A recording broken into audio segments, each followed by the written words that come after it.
फरजंद अली दा नॉवल धाड़वी 10वां अंग। कासिम जदों कदी पहले लाहौर दे इस पासे आया सी उदों इत्थे बहुत घाटे इमारतां सन। कोई 8-9 साल पहले कासिम जदों शहर च दूजिया मुंडियां वांग मालिश दा काम करन आया करदा सी, दूजे मुंडियां नालों जिंद जान वाला ते हड्डां पैरां दा खुला गभरू सी। कासिम तो जेड़ा भी एक वार उहदे कोलों मालिश करवा लिया करदा, दूजी वारी उसे दी उडीक च रहिंदा। हर मालशीए दे अड्डे बदलते रहंदे सन, कदी बसां दे अड्डे, कदी दाता दरबार, कदी चौबुरजी लागे, कदी लॉरेंस गार्डन ते कदी रेस कोर्स पार्क। पिंड दे दूजे मालशीए होर मालशियां वांग मालिश करवाउण वाले दा थकेवां लाउंदे लाउंदे उहदे बोझे फरोल के तित्तर हो जांदे ते फिर इह हरकत करन वाला मालशिया शहर दी किसी होर नुकरे जां मालिश दा धंधा करदा। कासिम नूं अपने मालशीए साथियां दियां इहो जिहियां हरकतां भैड़ियां लगदियां सन। ਉਹ 40-50 रुपए मालिश ते पहले तय कर लैंदा ते फिर कोई होर फरमाइश जां हरकत ना करदा। दूजे मालशीए कासिम दी दयानतदारी नूं पसंद ना करदे। एक रात एक नवीं ते महंगी कार ते ड्राइवर आया। ਉਹ कई मालशीए वेखे पर अख जाके कासिम उत्ते टिकी। उस कासिम नूं आखिया, मालिश करन लई तैनूं मेरे नाल घर जाना पएगा। कार च लै जावांगा ते कार च इत्थे रेस कोर्स छड्ड भी जावांगा। कासिम किसे घर जाके मालिश करन दे दोने पैसे मंगे, जिहड़े मंजूर हो गए। ड्राइवर कार च बैठ के कासिम ते डिफेंस एक घर च लै गया। उस वेले डिफेंस च विरलियां विरलियां कोठियां ते बंगले सन। कोठी दे नाल प्लाटां विच इट्टां रोड़े बजरी तां पए हुंदे सन, पर चानण सिर्फ कोठी दे अंदर ही हुंदा सी। कासिम नूं पहले ड्राइंग रूम च बिठा के चाह ते बिस्किट खवाए ते फिर एक बेगम जिहड़ी 40 साल दी होएगी पर लगदी 30-32 साल दी भरपूर जवानी वाली सी। बेगम कासिम दा जुस्सा नज़रां नाल टटोलिया, कासिम दे पिछोकड़ बारे कुछ गल्लां पुछियां ते फिर नौकर नूं सद के आखिया, कासिम साहब नूं गुसल कराया जाए, गर्मी बहुत है। कासिम नूं छेती परतन दी सी। बेगम समझ गई ते उहने झट आखिया, कासिम जी, जिन्ने पैसे तुसां तय कीते ने उहदे नालों ज्यादा दे देंगी। तुसीं अपना वेला बर्बाद होवन दी फिक्र ना करो। वेखो ना, गर्मी ते फिर भी दिसदी पई है। तुहाडे गुसल नाल तुहाडे जुस्से दी महक मुक जाएगी। फिर ठंडे कमरे एसी वाले च आराम नाल मालिश करिया जे। बेगम इन्ने प्यार नाल कासिम नूं आखिया कि उहनूं बेगम दी गल मननी पई। गुसल करन लई बाथरूम वड़न लगा तां नौकर भी नाल ही वड़ गया। कासिम उहनूं पुछिया, तूं क्यों नाल आ वड़िया? नौकर मुस्कुरा के आखिया, जिहड़ा गुसल तैनूं मैं कराउणा है, सारी उमर नहीं भुलेगा तू। कासिम एक नज़र गुसल खाने वाल ते दूजी नौकर वाल मारी। गुसल खाना ते कोई हैरत वाली चीज सी, उस तो भी ज्यादा नौकर दा नाल होना। ओदी हैरत वेख के नौकर समझाया, भलिया इत्थे हर शै विलायती है, तैनूं वरतन दा चज नहीं आउंदा। मैं तेरी मदद वास्ते हाँ, तैनूं शर्म आउंदी है ते लक दुआले तौलिया बन लै, बड़े वड्डे तौलिए आने इत्थे। ते फिर नौकर कासिम नूं इंज गुसल करवाया जिवें लाड़े नूं नवाया जांदा है। अतर खुशबू लाउण दा वल दस्सिया, शैंपू साबण वरतन दा चज दस्सिया। गुसल तो बाद नवीं बनैन ते धोती कासिम नूं पवा के एक बार फिर खुशबू दी स्प्रे करके ठंडे कमरे च ले जाया गया। उत्थे जाके कासिम नूं मालूम होया कि मालिश किसी मर्द दी नहीं, बेगम दी करनी है। ते बेगम दियां मुस्कुराउंदियां नज़रां तो कासिम नूं खौफ आउण लग पिया। उस बेगम दी मालिश करन तो ना कर दित्ती। बेगम बड़ा समझाया, दुनिया च सब कुछ हुंदा है ते तू ते निरी मालिश करनी है, तैनूं की मालिश करवाउण वाला मर्द है जां औरत? जद कासिम किसी भी तरीके नाल ना मन्निया ते उस ड्राइवर नूं आवाज मार के आखिया, जा इस खुसरे नूं उत्थे ही छड्ड आ जिथों लिआंदा ही। बदकिस्मत है, जान जवानी वेखो ते सरदारां वर्गा, दिल दिमाग चिड़ी नालों भी छोटा, लै जा इहनूं। ना समझ नूं बेगम गुस्से नाल लाल पीली हो रही सी। रात ड्राइवर कासिम नूं दस्सिया, भलिया जे तू बेगम दी गल मन जांदो ते तेरी किस्मत बन जानी सी। इत्थे ते जदों साहब घर नहीं हुंदा इंज ही चलदा है, ते जदों बेगम घर नहीं हुंदी फिर साहब वास्ते मालिश करन वास्ते कोई कुड़ी आउंदी है। कुड़ियां मालिश करदियां ने, ये गल कासिम वास्ते हैरानी वाली सी। ड्राइवर दस्सिया, भलिया इहदे च हैरान वाली केड़ी गल है? हैरानी वाली केड़ी गल है? मालिश करन वाले तां सेंटर बने होए ने ते उत्थे कुड़ियां भी मालिश करदियां ने ते मुंडे भी। भावें मर्द मालिश करावे ते भावें सुआणी।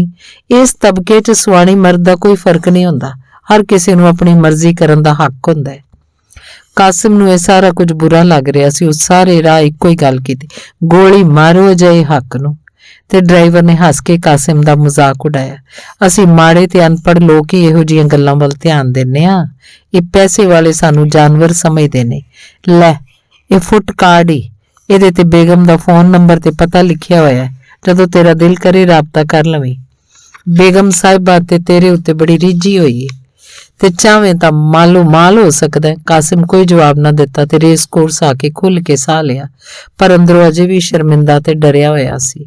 ਉਸ ਤੋਂ ਬਾਅਦ ਕਾਸਿਮ ਮਾਲਿਸ਼ ਗੰਦਾ ਕੰਮ ਜਾਣ ਕੇ ਛੱਡ ਦਿੱਤਾ ਤੇ ਬਸਤੀ ਦੇ ਸਕੂਲ ਅੱਗੇ ਗੋਲੀਆਂ ਟਾਫੀਆਂ ਦੀ ਰੇਹੜੀ ਲਾ ਲਈ ਹੋਈ ਸੀ। ਅੱਜ ਬੁਸ਼ਰਾ ਨੂੰ ਮਿਲਣ ਫਿਰ ਡਿਫੈਂਸ ਤੇ ਇਸ ਇਲਾਕੇ ਵੱਲ ਆਇਆ ਤੇ ਨਵੀਆਂ ਇਮਾਰਤਾਂ ਤੇ ਹੋਰ ਰੌਣਕਾਂ ਵੇਖ ਕੇ ਕਾਸਿਮ ਹੈਰਾਨ ਰਹਿ ਗਿਆ। ਇੰਨੀ ਤਰੱਕੀ ਹੋ ਗਈ ਇਸ ਇਲਾਕੇ ਦੀ, ਹਰ ਸ਼ੈ ਸਾਫ਼ ਨਿਖਰੀ ਸੋਹਣੀ ਤੇ ਸ਼ਾਨਦਾਰ। ਲੋਕ ਇੰਨੇ ਪੈਸੇ ਕਿੱਥੋਂ ਲੈ ਆਉਂਦੇ ਨੇ? ਇਹ ਵੀ ਸੋਚਦਾ ਕਾਸਿਮ ਬੁਸ਼ਰਾ ਦੇ ਘਰ ਦਾ ਪਤਾ ਪੁੱਛਦਾ ਅੱਪੜ ਹੀ ਗਿਆ। ਇੱਕ ਵਾਰੀ ਘੰਟੀ ਵਜਾਉਣ ਉੱਤੇ ਜਦ ਕਿਸੇ ਬੂਹਾ ਨਾ ਖੋਲਿਆ ਤੇ ਕਾਸਿਮ ਨੂੰ ਲੱਗਾ ਜਿਵੇਂ ਗਲਤ ਘਰ ਦੇ ਸਾਹਮਣੇ ਖਲੋਤਾ ਹੈ, ਪਰ ਬੂਹੇ ਸਾਹਮਣੇ ਲਿਖਿਆ ਨੰਬਰ ਵੀ ਇਹੋ ਸੀ ਜਿਹੜਾ ਉਹਨੂੰ ਹਬੀਬ ਨੇ ਲਿਖ ਕੇ ਦਿੱਤਾ ਸੀ। ਦੂਜੀ ਵਾਰ ਉਹਨੇ ਫੇਰ ਘੰਟੀ ਦਾ ਬਟਨ ਦੱਬ ਦਿੱਤਾ। ਕੁਝ ਚਿਰ ਮਗਰੋਂ ਜਵਾਨ ਕੁੜੀ ਨਿਕਲੀ ਤੇ ਉਹਨੇ ਕਾਸਿਮ ਨੂੰ ਸਿਰ ਤੋਂ ਪੈਰਾਂ ਤੇ ਇੱਕ ਨਜ਼ਰਾਂ 'ਚ ਤੋਲਦੇ ਪੁੱਛਿਆ, ਜੀ ਫਰਮਾਓ, ਕੀ ਗੱਲ ਏ? ਮੈਂ ਬੁਸ਼ਰਾ ਬੀਬੀ ਨੂੰ ਮਿਲਣ ਆਇਆ ਵਾਂ। ਕਿੱਥੋਂ ਆਏ ਜੀ? ਪਹਿਲਾਂ ਕਦੀ ਨਹੀਂ ਵੇਖਿਆ ਤੁਹਾਨੂੰ ਜੀ। ਜੀ ਮੈਂ ਉਹਨਾਂ ਦੇ ਪਿੰਡੋਂ ਆਇਆ ਵਾਂ, ਕਾਸਿਮ ਮੇਰਾ ਨਾਂ ਹੈ। ਕੁੜੀ ਮੁਸਕਰਾ ਕੇ ਅੰਦਰ ਚਲੀ ਗਈ ਤੇ ਫਿਰ ਝੱਟ ਮਗਰੋਂ ਬਾਹਰ ਆ ਕੇ ਕਾਸਿਮ ਨੂੰ ਆਪਣੇ ਨਾਲ ਅੰਦਰ ਡਰਾਇੰਗ ਰੂਮ 'ਚ ਬਿਠਾ ਦਿੱਤਾ। ਡਿਫੈਂਸ ਵਾਲੀ ਬੇਗਮ ਦਾ ਡਰਾਇੰਗ ਰੂਮ ਉਸ ਵੇਖਿਆ ਹੋਇਆ ਸੀ। ਇਹ ਡਰਾਇੰਗ ਰੂਮ ਓਨਾ ਸ਼ਾਨਦਾਰ ਤੇ ਖੁੱਲਾ ਨਹੀਂ ਸੀ, ਫਿਰ ਵੀ ਚੰਗਾ ਲੱਗ ਰਿਹਾ ਸੀ। ਕੁੜੀ ਨੇ ਠੰਡੇ ਸ਼ਰਬਤ ਦਾ ਜੱਗ ਭਰ ਕੇ ਨਾਲ ਗਲਾਸ ਕਾਸਿਮ ਦੇ ਅੱਗੇ ਲਿਆ ਰੱਖੀ ਤੇ ਦੱਸਿਆ, ਬੀਬੀ ਜੀ ਵਾਸ਼ ਲੈ ਰਹੇ ਨੇ, ਹੁਣੇ ਆਉਂਦੇ ਨੇ। ਤੁਸੀਂ ਕੁਝ ਖਾਣਾ ਹੈ? ਦੱਸੋ। ਵਾਸ਼ ਕੀ ਮਤਲਬ? ਕਾਸਿਮ ਦੇ ਪੁੱਛਣ ਤੇ ਕੁੜੀ ਨੇ ਦੱਸਿਆ, ਨਹਾ ਰਹੇ ਨੇ। ਕੁੜੀ ਦੀ ਮੁਸਕਰਾਹਟ ਕਾਸਿਮ ਨੂੰ ਚੰਗੀ ਲੱਗੀ। ਤੁਸੀਂ ਕੌਣ ਹੋ? ਕਾਸਿਮ ਝਿਜਕਦਿਆਂ ਪੁੱਛਿਆ। ਮੈਂ ਕੰਮ ਕਰਨ ਵਾਲੀ ਹਾਂ, ਬੀਬੀ ਜੀ ਦੇ ਘਰ ਦਾ ਸਾਰਾ ਕੰਮ ਮੈਂ ਹੀ ਕਰਨੀ ਆ। ਇਹਨਾਂ ਦੱਸ ਕੇ ਉਹ ਚਲੀ ਗਈ ਤੇ ਕਾਸਿਮ ਸੋਚਣ ਲੱਗ ਪਿਆ, ਇੱਥੇ ਕੰਮ ਕਰਨ ਵਾਲੀਆਂ ਵੀ ਇੰਨੀਆਂ ਸਾਫ਼ ਸੁਥਰੀਆਂ ਨੇ, ਤੰਗ ਕੱਪੜੇ ਪਾਉਂਦੀਆਂ ਨੇ। ਪਿੰਡ ਵਿੱਚ ਤੇ ਚੰਗੇ ਭਲੇ ਖਾਂਦੇ ਪੀਂਦੇ ਘਰਾਂ ਦੀਆਂ ਕੁੜੀਆਂ ਵੀ ਇੰਜ ਪਤਲੀਆਂ ਵਾਂਗ ਨਹੀਂ ਬਣਦੀਆਂ ਸੰਵਰਦੀਆਂ। ਗਰਮੀ 'ਚ ਆਏ ਕਾਸਿਮ ਠੰਡੇ ਸ਼ਰਬਤ ਦੇ 2 ਗਲਾਸ ਪੀਤੇ ਤੇ ਉਹਦੇ ਜੁੱਸੇ 'ਚ ਕੁਝ ਠੰਡ ਜਿਹੀ ਪਈ ਜਾਪੀ। ਆਖਿਰ ਕਾਸਿਮ ਨੂੰ ਰਾਹ ਭੁੱਲ ਹੀ ਗਿਆ ਏ। ਮੁਸਕਰਾਉਂਦਿਆਂ ਬੁਸ਼ਰਾ ਕਾਸਿਮ ਦੇ ਸਾਹਮਣੇ ਆ ਕੇ ਬੈਠ ਗਈ। ਜਵਾਨੀ ਦਾ ਰੰਗ ਰੂਪ ਬੁਸ਼ਰਾ ਉੱਤੇ ਖੂਬ ਨਿਖਰਿਆ ਸੀ। ਪਹਿਲੀ ਨਜ਼ਰ ਵਿੱਚ ਤੇ ਕਾਸਿਮ ਬੁਸ਼ਰਾ ਨੂੰ ਸਿਆਣ ਹੀ ਨਾ ਸਕਿਆ। ਉਹ ਤੇ ਬੇਗਮਾਂ ਵਾਂਗ ਲੱਗ ਰਹੀ ਸੀ। ਜਦੋਂ ਬੁਸ਼ਰਾ ਹੱਸਦਿਆਂ ਆਖਿਆ, ਜੀ ਆਇਆਂ ਨੂੰ ਕਾਸਿਮ, ਤੂੰ ਰਾਹ ਭੁੱਲ ਗਿਆ ਹੈ। ਕਾਸਿਮ ਹੱਸਦਿਆਂ ਹੋਇਆ ਮਖੌਲ ਨਾਲ ਮੱਥੇ ਉੱਤੇ ਹੱਥ ਰੱਖ ਕੇ ਆਖਿਆ, ਸਲਾਮ ਬੇਗਮ ਸਾਹਿਬਾ। ਬੈਠਦਿਆਂ ਹੋਇਆਂ ਬੁਸ਼ਰਾ ਖੁੱਲ ਕੇ ਹੱਸੀ। ਇਹ ਸਵਾਂਗ ਭਰਨੇ ਪੈਂਦੇ ਨੇ ਸ਼ਹਿਰੀ ਜੀਵਨ 'ਚ ਰਹਿਣ ਲਈ। ਕਾਸਿਮ ਪੁੱਛਿਆ, ਘਰ ਤੇ ਵਾਹਵਾ ਸੋਹਣਾ ਲਿਆਏ, ਐਡੀ ਛੇਤੀ ਆਪਣੇ ਪੈਸੇ ਕਮਾ ਲਏ ਨੇ ਤੂੰ? ਤੇਰੀ ਤੇ ਦੁਨੀਆ ਹੀ ਬਦਲ ਗਈ ਹੈ। ਨਹੀਂ, ਕੁਝ ਨਹੀਂ ਬਦਲਿਆ। ਇਹ ਘਰ ਕੰਪਨੀ ਵੱਲੋਂ ਮੈਨੂੰ ਤੇ ਰਿਆਜ਼ ਨੂੰ ਮਿਲਿਆ ਹੋਇਆ ਹੈ। ਇਹਦਾ ਕਿਰਾਇਆ ਕੰਪਨੀ ਭਰਦੀ ਏ। ਇੰਜ ਕਰ ਕਾਸਿਮ, ਤੂੰ ਗਰਮੀ 'ਚ ਐਡੀ ਦੂਰੋਂ ਆਇਆ, ਪਹਿਲੇ ਨਹਾ ਲੈ, ਫਿਰ ਠੰਡੇ ਏਸੀ ਵਾਲੇ ਕਮਰੇ 'ਚ ਬਹਿ ਕੇ ਗੱਲਾਂ ਕਰਾਂਗੇ ਦੋਵੇਂ। ਕਾਸਿਮ ਦਾ ਤਰਾਹ ਨਿਕਲ ਗਿਆ। ਉਹਨੂੰ ਡਿਫੈਂਸ ਵਾਲੀ ਬੇਗਮ ਯਾਦ ਆ ਗਈ। ਉਸ ਵੀ ਪਹਿਲੇ ਗੁਸਲ ਕਰਨ ਦਾ ਆਖਿਆ ਸੀ ਤੇ ਫਿਰ ਉਹ ਬਿਟ-ਬਿਟ ਬੁਸ਼ਰਾ ਵੱਲ ਵੇਖਣ ਲੱਗ ਪਿਆ। ਉਹਨੂੰ ਸੋਚ ਆਈ, ਮੇਰੇ ਬਚਪਨ ਦੀ ਦੋਸਤ ਬੁਸ਼ਰਾ ਨਹੀਂ, ਇਹਦੇ ਉੱਤੇ ਤਾਂ ਡਿਫੈਂਸ ਦਾ ਰੰਗ ਚੜ ਗਿਆ। ਇੰਜ ਹੈਰਾਨੀ ਨਾਲ ਵੇਖਣ ਉੱਤੇ ਬੁਸ਼ਰਾ ਪੁੱਛ ਹੀ ਲਿਆ, ਕੀ ਗੱਲ ਏ ਕਾਸਿਮ? ਕਾਸਿਮ ਆਖਿਆ, ਤੂੰ ਵੀ ਪਹਿਲੇ ਇੰਜ ਦੀ ਨਹੀਂ ਸੈਂ। ਮੈਂ ਜਾ ਰਿਹਾ ਵਾਂ। ਪਰ ਕਿਉਂ? ਮੈਂ ਤੈਨੂੰ ਕੀ ਆਖ ਦਿੱਤਾ? ਕੁਝ ਨਹੀਂ, ਬਸ ਮੈਂ ਜਾਣਾ ਹੈ। ਕਾਸਿਮ ਉੱਠ ਖਲੋਤਾ। ਮੈਨੂੰ ਇਜਾਜ਼ਤ ਦੇ। ਬੁਸ਼ਰਾ ਉੱਤੇ ਵੀ ਸ਼ਹਿਰੀ ਤਰੱਕੀ ਦਾ ਅਸਰ ਪੈ ਗਿਆ ਹੈ। ਬੜੀ ਤਰੱਕੀ ਕਰ ਲਈ ਏ ਤੂੰ, ਮੈਨੂੰ ਜਾਣ ਦੇ। ਬੁਸ਼ਰਾ ਕਾਸਿਮ ਦੇ ਇੱਕਦਮ ਬਦਲੇ ਰਵੱਈਏ ਤੇ ਹੈਰਾਨ ਹੋਈ ਤੇ ਉਹਨੇ ਨਰਮੀ ਨਾਲ ਪੁੱਛਿਆ, ਕਾਸਿਮ ਕੋਈ ਗੱਲ ਤੇ ਦੱਸ, ਆਖਰ ਹੋਇਆ ਕੀ ਏ? ਮੇਰੀ ਕਿਹੜੀ ਗੱਲ ਤੈਨੂੰ ਬੁਰੀ ਲੱਗੀ ਏ? ਬਾਲਪੁਣੇ ਤੇ ਦੋਸਤਾਂ ਅਸੀਂ, ਜੇ ਕੋਈ ਗੱਲ ਹੈ ਤੇ ਦਿਲ 'ਚ ਨਾ ਰੱਖ। ਯਾਦ ਹੀ ਅਸਾਂ ਕਦੀ ਕੋਈ ਗੱਲ ਇੱਕ ਦੂਜੇ ਤੋਂ ਨਹੀਂ ਲੁਕਾਈ ਸੀ। ਬਾਰ-ਬਾਰ ਬੁਸ਼ਰਾ ਦੇ ਜ਼ੋਰ ਦੇਣ ਤੇ ਕਾਸਿਮ ਡਿਫੈਂਸ ਵਾਲੀ ਬੇਗਮ ਨਾਲ ਹੋਇਆ ਵਾਕਿਆ ਸ਼ੁਰੂ ਤੋਂ ਆਖਰ ਤੀਕਰ ਸੁਣਾ ਦਿੱਤਾ। ਵਾਕਿਆ ਸੁਣ ਕੇ ਬੁਸ਼ਰਾ ਖੁੱਲ ਕੇ ਹੱਸੀ ਤੇ ਆਖਿਆ, ਕਾਸਿਮ, ਅਸੀਂ ਬਚਪਨ ਤੋਂ ਇੱਕ ਦੂਜੇ ਨੂੰ ਜਾਣਦੇ ਹਾਂ। ਅੱਜ ਤੂੰ ਮੇਰੇ ਬਾਰੇ ਇੰਜ ਸੋਚਣ ਲੱਗ ਪਿਆ, ਕੀ ਹੋ ਗਿਆ ਤੈਨੂੰ? ਸੱਚੀ ਗੱਲ ਏ ਬੁਸ਼ਰਾ, ਤੂੰ ਅੱਗੇ ਨਾਲੋਂ ਬਹੁਤ ਸੋਹਣੀ ਹੋ ਗਈ ਏ। ਤੈਨੂੰ ਵੇਖ ਕੇ ਮੈਨੂੰ ਉਹ ਬੇਗਮ ਯਾਦ ਆ ਗਈ ਸੀ ਜਿਹਦੀਆਂ ਅੱਖਾਂ ਤੋਂ ਮੈਂ ਡਰ ਗਿਆ ਸੀ। ਕਾਸਿਮ, ਤੇਰੀ ਸੋਚ ਇੰਜ ਮੇਰੇ ਬਾਰੇ ਬਦਲ ਜਾਏਗੀ, ਮੈਨੂੰ ਚੰਗਾ ਨਹੀਂ ਲੱਗਾ।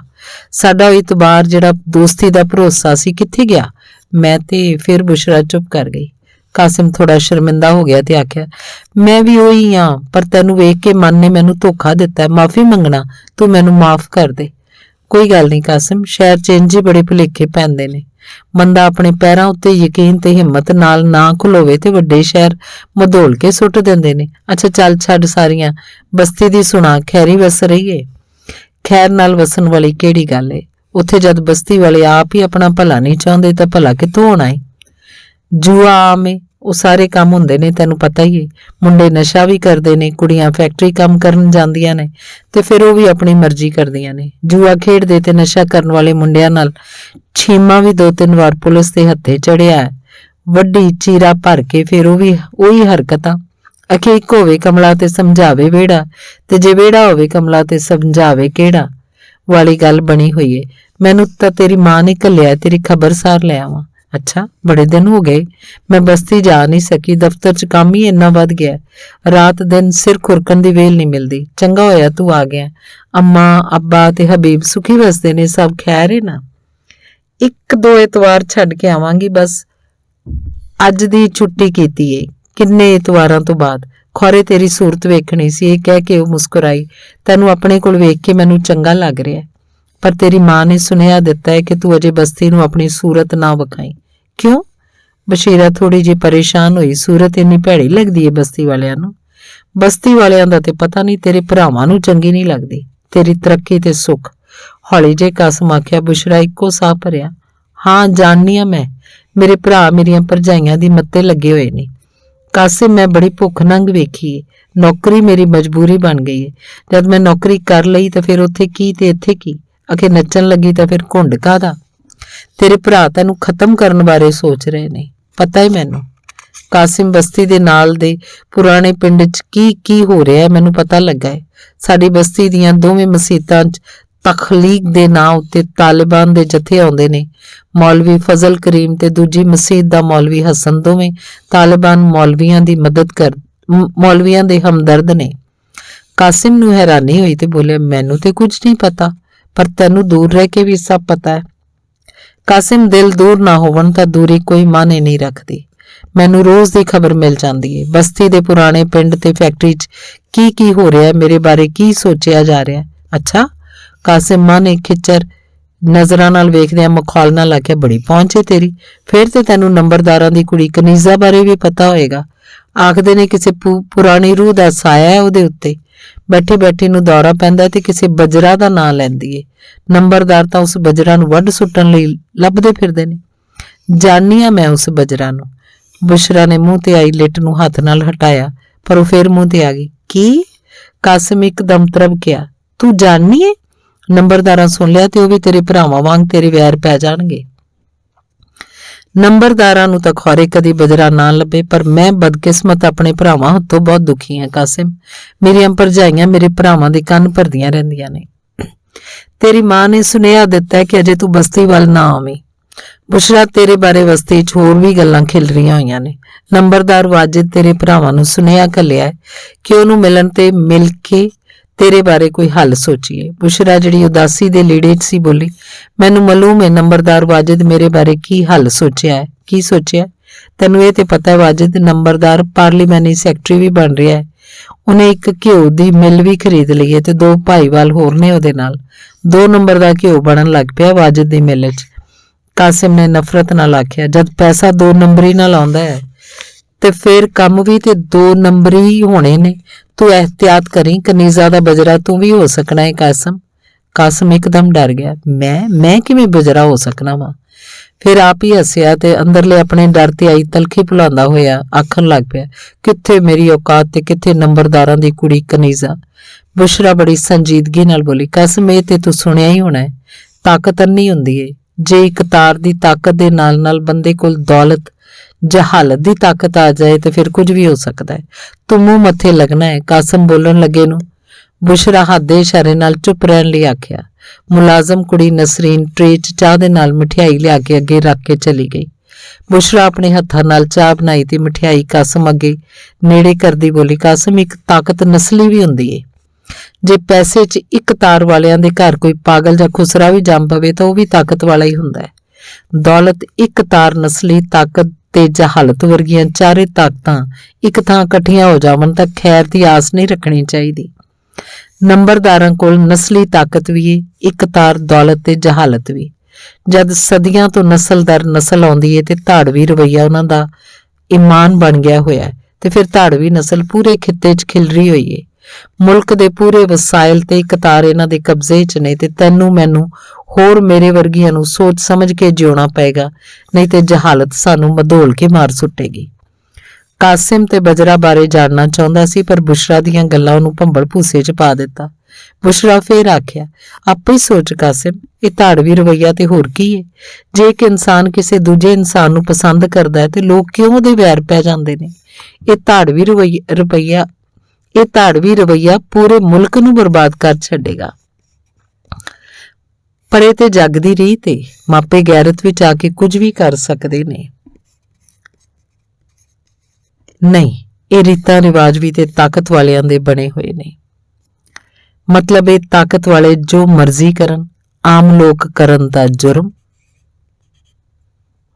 ਦੌਲਤਾਂ, ਔਰਤਾਂ ਤੇ ਤਾਕਤਾਂ ਨੂੰ ਆਪਣੇ ਕਬਜ਼ੇ 'ਚ ਰੱਖਣ ਲਈ ਸਾਰੇ ਰੀਤੀ ਰਿਵਾਜ ਬਣਾਏ ਹੋਏ ਨੇ। ਬੁਸ਼ਰਾ, ਤੇਰੀਆਂ ਗੱਲਾਂ ਨਾਲ ਤੇ ਲੱਗਦਾ ਸਭ ਕੁਝ ਝੂਠ ਹੀ ਏ। ਮੈਨੂੰ ਚੱਕਰ ਆਉਣ ਲੱਗ ਪਏ ਨੇ। ਤੇਰੇ ਸਾਰੇ ਚੱਕਰ ਮੁੱਕ ਜਾਵਣਗੇ, ਚਾਨਣ ਹੋ ਜਾਏਗਾ ਜੇ ਤੂੰ ਮੇਰਾ ਸਾਥ ਦੇਵੇਂ ਤਾਂ। ਮੈਂ ਕੀ ਸਾਥ ਦੇ ਸਕਣਾ ਤੇਰਾ?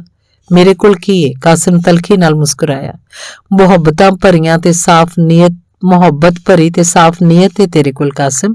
ਇਹ ਬਹੁਤ ਵੱਡੀ ਦੌਲਤ ਹੁੰਦੀ ਏ। ਵਾਅਦਾ ਕਰ ਤੂੰ ਮੇਰਾ ਸਾਥ ਦੇਵੇਂਗਾ। ਪਰ ਮੈਂ ਕੀ ਸਾਥ ਦੇ ਸਕਣਾ ਵਾਂ ਤੇਰਾ? ਇੰਨੇ ਨੂੰ ਮੁਲਾਜ਼ਮ ਕੁੜੀ ਆ ਕੇ ਦੱਸਿਆ, ਬਾਜੀ ਲੰਚ ਤਿਆਰ ਏ, ਟੇਬਲ ਉੱਤੇ ਲਾਵਾਂ? ਹਾਂ ਲਾ ਦੇ। ਬੁਸ਼ਰਾ ਫਿਰ ਕਾਸਿਮ ਨੂੰ ਆਖਿਆ, ਤੂੰ ਇੱਥੇ ਆ ਜਾ ਮੇਰੇ ਕੋਲ ਸ਼ਹਿਰ। ਕਾਸਿਮ ਨੂੰ ਕੋਈ ਜਵਾਬ ਨਹੀਂ ਸੀ ਸੁੱਝ ਰਿਹਾ, ਚੁੱਪ ਕਰ ਰਿਹਾ। ਬੁਸ਼ਰਾ ਦਾ ਸਾਥ ਕਾਸਿਮ ਨੂੰ ਚੰਗਾ ਲੱਗ ਰਿਹਾ ਸੀ। ਉੱਥੇ ਤੂੰ ਭੈਣ ਭਣੋਈਏ ਦੇ ਘਰ ਹੀ ਰਹਿਣਾ ਹੈ, ਹੋਰ ਤੇ ਕੋਈ ਹੈ ਨਹੀਂ ਤੇਰਾ। ਆਪਣਾ ਕਮਾ ਕੇ ਖਾਣਾ ਵਾ, ਭੈਣ ਭਣੋਈਏ ਦਾ ਕੁਝ ਨਹੀਂ ਖਾਂਦਾ। ਪਤਾ ਹੈ ਮੈਨੂੰ, ਮੈਂ ਜਾਣਨੀ ਆ। ਤੂੰ ਮੇਰੇ ਕੋਲ ਰਹਿ ਕੇ ਮੇਰੇ ਚੱਜ ਚਾਲੇ ਵੇਖ, ਤੈਨੂੰ ਆਪਣੇ ਦਫ਼ਤਰ 'ਚ ਡਰਾਈਵਰ ਭਰਤੀ ਕਰਵਾ ਦਿੰਨੀ ਆ। ਡਰਾਈਵਰ? ਮੈਨੂੰ ਤੇ ਸਿਰਫ ਸਾਈਕਲ ਚਲਾਣੀ ਆਉਂਦੀ ਹੈ। ਮੈਂ ਸਿਖਾ ਦਿਆਂਗੀ ਗੱਡੀ ਚਲਾਣੀ ਤੈਨੂੰ। ਸੇਠ ਦੇ ਘਰ ਵੀ ਇੱਕ ਇਤਬਾਰ ਵਾਲੇ ਡਰਾਈਵਰ ਦੀ ਲੋੜ ਏ। ਸੇਠ ਕਿਸੇ ਇਤਬਾਰੀ ਬੰਦੇ ਦੀ ਭਾਲ ਵਿੱਚ ਏ। ਕਿਉਂ, ਪਹਿਲੇ ਉਹਨਾਂ ਦਾ ਡਰਾਈਵਰ ਇਤਬਾਰ ਵਾਲਾ ਨਹੀਂ ਹੈ ਸੀ ਸ਼ਮਾਲੀ ਇਲਾਕੇ ਦਾ। ਆਪਣੇ ਘਰ ਛੁੱਟੀ ਗਿਆ ਤੇ ਉੱਥੇ ਇੱਕ ਖੁਦਕਸ਼ ਧਮਾਕੇ 'ਚ ਵਿਚਾਰੇ ਦੀ ਮੌਤ ਹੋ ਗਈ। ਇਹ ਧਮਾਕੇ ਕਿਉਂ ਕਰਦੇ ਨੇ? ਬੇਗੁਨਾਹ ਲੋਕਾਂ ਨੂੰ ਮਾਰੀ ਜਾਂਦੇ ਨੇ। ਜਹਾਲਤ ਭੁੱਤਰੀ ਹੋਈ ਏ ਕਾਸਮ। ਪੂਰੇ ਮੁਲਕ ਉੱਤੇ ਜਹਾਲਤ ਦਾ ਰਾਜ ਏ। ਆਪਣੀ ਬਸਤੀ ਵੱਲ ਵੇਖ ਲਓ, ਕਿਹੜਾ ਕੰਮ ਏ ਬਰਬਾਦੀ ਵਾਲਾ ਜੋ ਨਹੀਂ ਸਿਹੜਿਆ ਹੋਇਆ? ਕਿਸੇ ਦੀ ਮੱਤ ਲੈਂਦਾ ਏ ਕੋਈ? ਹਾਂ, ਇਹ ਗੱਲ ਤੇ ਠੀਕ ਏ, ਪਰ ਇਹ ਜਹਾਲਤ ਮੁੱਕੇਗੀ ਕਿਵੇਂ? ਮੁੱਕ ਜਾਏਗੀ ਜਦੋਂ ਜਾਹਿਲ ਮੁੱਕ ਜਾਵਣਗੇ। ਜਹਾਲਤ ਆਪੇ ਮੁੱਕ ਜਾਏਗੀ। ਇੰਜ ਤਾਂ ਸਾਰੇ ਮੁੱਕ ਜਾਵਣਗੇ। ਇਹ ਕਹਾਵਤ ਤੇ ਤੂੰ ਸੁਣੀ ਹੋਈ ਏ, ਅਖੇ ਗੂੰਗੇ ਨੂੰ ਨਾ ਮਾਰੋ, ਗੂੰਗੇ ਦੀ ਮਾਂ ਨੂੰ ਮਾਰੋ, ਤਾਂ ਜੋ ਅੱਗੇ ਤੋਂ ਗੂੰਗੇ ਪੈਦਾ ਹੀ ਨਾ ਹੋਣ। ਸਾਡੇ ਇੱਥੇ ਜਹਾਲਤ ਨਾਲ ਜਹਾਲਤ ਪਈ ਫੁੱਟਦੀ ਏ। ਤੂੰ ਦੱਸ, ਤੇਰਾ ਕੀ ਖਿਆਲ ਏ? ਤੇਰੀ ਭਰਤੀ ਲਈ ਕਰਾਂ ਗੱਲ ਸੇਠ ਨਾਲ? ਤੂੰ ਉੱਥੇ ਫੈਕਟਰੀ 'ਚ ਹੀ ਰਖਵਾ ਦੇ, ਕੋਈ ਵੀ ਕੰਮ ਹੋਵੇ ਕਰ ਲਵਾਂਗਾ। ਚੌਕੀਦਾਰੀ ਵੀ ਮਿਲ ਜਾਏ ਤਾਂ ਚੰਗਾ ਹੈ, ਘਰ ਦੇ ਕੋਲ ਤੇ ਰਵਾਂਗਾ। ਨਹੀਂ ਕਾਸਿਮ, ਉੱਥੇ ਫੈਕਟਰੀ 'ਚ ਕੰਮ ਕਰਨ ਨਾਲ ਤੈਨੂੰ ਕੋਈ ਜ਼ਿਆਦਾ ਫਾਇਦਾ ਨਹੀਂ ਹੋਣਾ। ਮੈਂ ਚਾਹੁੰਦੀ ਹਾਂ ਕੋਈ ਮੇਰਾ ਆਪਣਾ ਹੋਵੇ ਜਿਹਦੇ ਨਾਲ ਦਿਲ ਦੀਆਂ ਗੱਲਾਂ ਕਰਨ ਲੱਗਿਆ ਕੋਈ ਝਿਜਕ ਨਾ ਹੋਵੇ। ਤੇਰੇ ਤੋਂ ਬਿਨਾਂ ਹੋਰ ਕੌਣ ਏ ਮੇਰਾ ਹਾਲ ਤੋਂ ਵਾਕਫ? ਬੁਸ਼ਰਾ ਥੋੜੀ ਜਜ਼ਬਾਤੀ ਹੋ ਗਈ। ਬਾਲਪਨੇ ਤੋਂ ਅਸੀਂ ਇੱਕ ਦੂਜੇ ਨੂੰ ਜਾਣਦੇ ਸਮਝਨੇ ਆ, ਇਕੱਠੇ ਖੇਡਦੇ ਹੱਸਦੇ ਰਹੇ ਆ, ਜਿਵੇਂ ਜਮਾਤ ਤੀਕਰ ਇਕੱਠੇ ਸਕੂਲ ਪੜ੍ਹਦੇ ਰਹੇ ਆ। ਯਾਦ ਹੀ ਜਦ ਕਦੀ ਮੇਰੇ ਅੱਬਾ ਦੀ ਤਬੀਅਤ ਖਰਾਬ ਹੁੰਦੀ ਤੇ ਮੈਂ ਬੱਕਰੀਆਂ ਚਰਾਵਣ ਲੈ ਜਾਇਆ ਕਰਦੀ ਸਾਂ। ਹਾਂ ਯਾਦ ਏ, ਚੰਗੀ ਤਰ੍ਹਾਂ ਯਾਦ ਏ। ਤੇਰੇ ਬਿਨਾਂ ਮੇਰਾ ਦਿਲ ਵੀ ਸਕੂਲੇ ਨਹੀਂ ਸੀ ਲੱਗਦਾ ਹੁੰਦਾ ਤੇ ਮੈਂ ਵੀ ਸਕੂਲੋਂ ਨੱਸ ਕੇ ਤੇਰੇ ਕੋਲ ਬੱਕਰੀਆਂ ਮਗਰ ਆ ਜਾਇਆ ਕਰਦਾ ਸੀ। ਕਾਸਿਮ ਹੁੰਗਾਰਾ ਭਰਿਆ। ਸਾਰਾ ਦਿਨ ਫਿਰ ਮੈਂ ਤੇਰੇ ਨਾਲ ਹੀ ਬੱਕਰੀਆਂ ਪਿੱਛੇ ਰਹਿੰਦਾ ਸਾਂ। ਉਹ ਦਿਨ ਹੋਰ ਸਨ ਬੁਸ਼ਰਾ, ਲੱਦ ਗਏ ਉਹ ਵੇਲੇ। ਕਾਸਿਮ ਕੁਝ ਉਦਾਸ ਹੋਇਆ। ਲੁਕਣ ਮਿੱਟੀ ਖੇਡਦੇ ਤੂੰ ਲੁਕ ਜਾਂਦੀ ਸੈਂ ਤੇ ਮੈਥੋਂ ਲੱਭਿਆ ਨਹੀਂ ਸੀ ਜਾਂਦਾ। ਨੌਕਰੀ ਮੇਰੀ ਮਜਬੂਰੀ ਬਣ ਗਈ ਏ ਕਾਸਿਮ। ਭਰਾਵਾਂ ਮੈਨੂੰ ਅੱਗੇ ਨਹੀਂ ਸੀ ਪੜ੍ਹਨ ਦਿੱਤਾ, ਪਰ ਮੈਂ ਹਬੀਬ ਨੂੰ ਪੜ੍ਹਿਆ ਲਿਖਿਆ ਵੇਖਣਾ ਚਾਹੁੰਦੀ ਹਾਂ, ਇਸ ਲਈ ਫੈਕਟਰੀ 'ਚ ਸੇਠ ਦੀ ਸੈਕਟਰੀ ਬਣ ਗਈ ਹਾਂ। ਬੜੀ ਮਿਹਨਤ ਕਰਨੀ ਪਈ ਏ ਮੈਨੂੰ। ਰਾਤ ਜਾਗ ਕੇ ਆਪਣੇ ਆਪ ਹੀ ਪੜ੍ਹਦੀ ਰਹੀ ਹਾਂ। ਉੱਚੇ ਲੋਕਾਂ ਦੀ ਆਦਤ ਸਮਝਣ ਲਈ ਯਤਨ ਕਰਦੀ ਪਈ ਹਾਂ। ਇਸ ਸਾਰੇ ਸਿਆਪੇ ਪਿੱਟਦਿਆਂ ਮੈਂ ਦੁਨੀਆ 'ਚ ਇਕੱਲੀ ਰਹਿ ਗਈ ਹਾਂ। ਦਿਲ ਦੀਆਂ ਗੱਲਾਂ ਕੰਧਾਂ ਨਾਲ ਕਰਕੇ ਪੜਾਸ ਕੱਢ ਲੈਂਦੀ ਹਾਂ, ਪਰ ਕੰਧਾਂ ਤਾਂ ਹੁੰਗਾਰਾ ਨਹੀਂ ਭਰਦੀਆਂ। ਸੋਚਣੀਆਂ ਸਾਰੀਆਂ ਰੀਝਾਂ ਤੇ ਕਿਸੇ ਦੀਆਂ ਪੂਰੀਆਂ ਨਹੀਂ ਹੁੰਦੀਆਂ। ਕਾਸਿਮ, ਮੈਂ ਸੋਚ ਕੇ ਇਸ ਨਤੀਜੇ ਤੇ ਆਪਣੀਆਂ ਜਾਂ ਖੌਰੇ ਆਪ ਹੀ ਆਪਣੇ ਆਪ ਨੂੰ ਤਸੱਲੀ ਦੇ ਲੈਂਦੀ ਹਾਂ ਕਿ ਮੁਹੱਬਤ ਦੇ ਦਰਦ ਹਰ ਕਿਸੇ ਦੇ ਨਸੀਬ ਵਿੱਚ ਵੀ ਤਾਂ ਨਹੀਂ ਹੁੰਦੇ। ਕੁਦਰਤ ਦਾ ਦਾਨ ਵੀ ਤਾਂ ਖਾਸ ਬੰਦਿਆਂ ਨੂੰ ਦਿੰਦੀ ਏ। ਮੁਹੱਬਤ ਦੇ ਦਰਦ ਦਾ ਭਾਰ ਹਰ ਝੋਲੀ 'ਚ ਨਹੀਂ ਸਾਂਭਿਆ ਜਾਂਦਾ। ਕਾਸਿਮ ਨੂੰ ਬੁਸ਼ਰਾ ਦੀ ਜਜ਼ਬਾਤੀ ਗੱਲਾਂ ਦੀ ਕੁਝ ਸਮਝ ਨਹੀਂ ਆਈ ਤੇ ਕੁਝ ਨਾ ਆਈ। ਕੁਝ ਆਈ ਤੇ ਕੁਝ ਨਾ ਆਈ। ਉਹਨੂੰ ਲੱਗ ਰਿਹਾ ਸੀ ਉਹ ਬੁਸ਼ਰਾ ਉਹ ਤੇ ਨਹੀਂ ਜਿਹੜੀ ਬਾਲਪੁਣੇ ਵਿੱਚ ਉਹਦੇ ਨਾਲ ਖੇਡਦੀ ਰਹੀ ਏ, ਪੜ੍ਹਦੀ ਰਹੀ ਏ। ਪਰ ਫਿਰ ਵੀ ਕਾਸਿਮ ਨੂੰ ਬੁਸ਼ਰਾ ਨਾਲ ਹਮਦਰਦੀ ਹੋ ਰਹੀ ਸੀ। ਸੋਚ ਕੇ ਬੋਲਿਆ, ਬੁਸ਼ਰਾ, ਮੈਨੂੰ ਤੇਰੀ ਇੱਕ ਗੱਲ ਦੀ ਸਮਝ ਨਹੀਂ ਆਈ। ਬੋਲਦੀ ਤੂੰ ਉਦੋਂ ਵੀ ਚੰਗਾ ਸੀ ਤੇ ਹੁਣ ਵੀ ਸੋਹਣੀ ਲੱਗ ਰਹੀ ਏ, ਪਰ ਇੱਕ ਗੱਲ। ਉਹ ਕਿਹੜੀ ਗੱਲ ਏ ਕਾਸਿਮ ਜੋ ਤੈਨੂੰ ਸਮਝ ਨਹੀਂ ਆਈ? ਤੂੰ ਆਖਿਆ ਕਿ ਮੁਹੱਬਤ ਵੀ ਖਾਸ ਬੰਦਿਆਂ ਨੂੰ ਨਸੀਬ ਹੁੰਦੀ ਏ। ਨਹੀਂ ਕਾਸਿਮ, ਮੈਂ ਤੇ ਨਹੀਂ ਆਖਿਆ, ਮੈਂ ਤੇ ਮੁਹੱਬਤ ਦੇ ਦਰਦ ਦੀ ਗੱਲ ਕੀਤੀ ਹੈ। ਉਸ ਦਰਦ ਦੀ ਜਿਹੜੀ ਕਿਸੇ ਇੱਕ ਤੋਂ ਖਿੱਲਰ ਕੇ ਬਹੁਤ ਕੁਝ ਆਪਣੇ ਕਲਾਵੇ 'ਚ ਜਾਂ ਘੇਰੇ 'ਚ ਲੈ ਲੈਂਦੀ ਏ। ਕਾਸਿਮ ਅਜੇ ਵੀ ਸਮਝ ਨਹੀਂ ਆਈ। ਉਸ ਪੁੱਛ ਹੀ ਲਿਆ, ਮੁਹੱਬਤ ਦੇ ਕਿਹੜੇ ਦਰਦ ਹੁੰਦੇ ਨੇ ਬੁਸ਼ਰਾ? ਬਹੁਤੇ ਲੋਕੀ ਭੁੱਖ ਨੰਗ ਦੇ ਦਰਦ ਵਿੱਚੋਂ ਨਹੀਂ ਨਿਕਲ ਸਕਦੇ, ਮੁੜ ਫਾਕੇ ਕੱਟਦੇ ਰੁਲ ਖੁੱਲ ਕੇ ਮਰ ਖੱਪ ਜਾਂਦੇ ਨੇ। ਸੱਚ ਆਖਣਾ ਹੈ ਤੂੰ ਕਾਸਿਮ। ਜੇ ਭੁੱਖ ਨੰਗ ਦਾ ਦਰਦ ਆਪਣੇ ਨਾਲ ਦੂਜਿਆਂ ਵਾਸਤੇ ਵੀ ਹੋਵੇ ਤਾਂ ਫਿਰ ਇਹੀ ਦਰਦ ਮੁਹੱਬਤ ਦਾ ਦਰਦ ਬਣ ਜਾਂਦਾ ਹੈ। ਆਪਣੇ ਵਰਗੇ ਇਨਸਾਨਾਂ ਦੀ ਸਾਂਝ ਦਾ ਦਰਦ। ਅਜੇ ਬੁਸ਼ਰਾ ਹੋਰ ਤਰ੍ਹਾਂ ਵੀ ਇਸ ਮੁਹੱਬਤ ਦੇ ਖਿਲਰੇ ਦਰਦ ਨੂੰ ਦੱਸਣਾ ਚਾਹੁੰਦੀ ਸੀ ਕਿ ਬੁਸ਼ਰਾ ਦੀ ਮੁਲਾਜ਼ਮ ਕੁੜੀ ਨਸਰੀਨ ਨੇ ਆ ਕੇ ਇਤਲਾਹ ਦਿੱਤੀ, ਮੈਡਮ ਲੰਚ ਤਿਆਰ ਏ।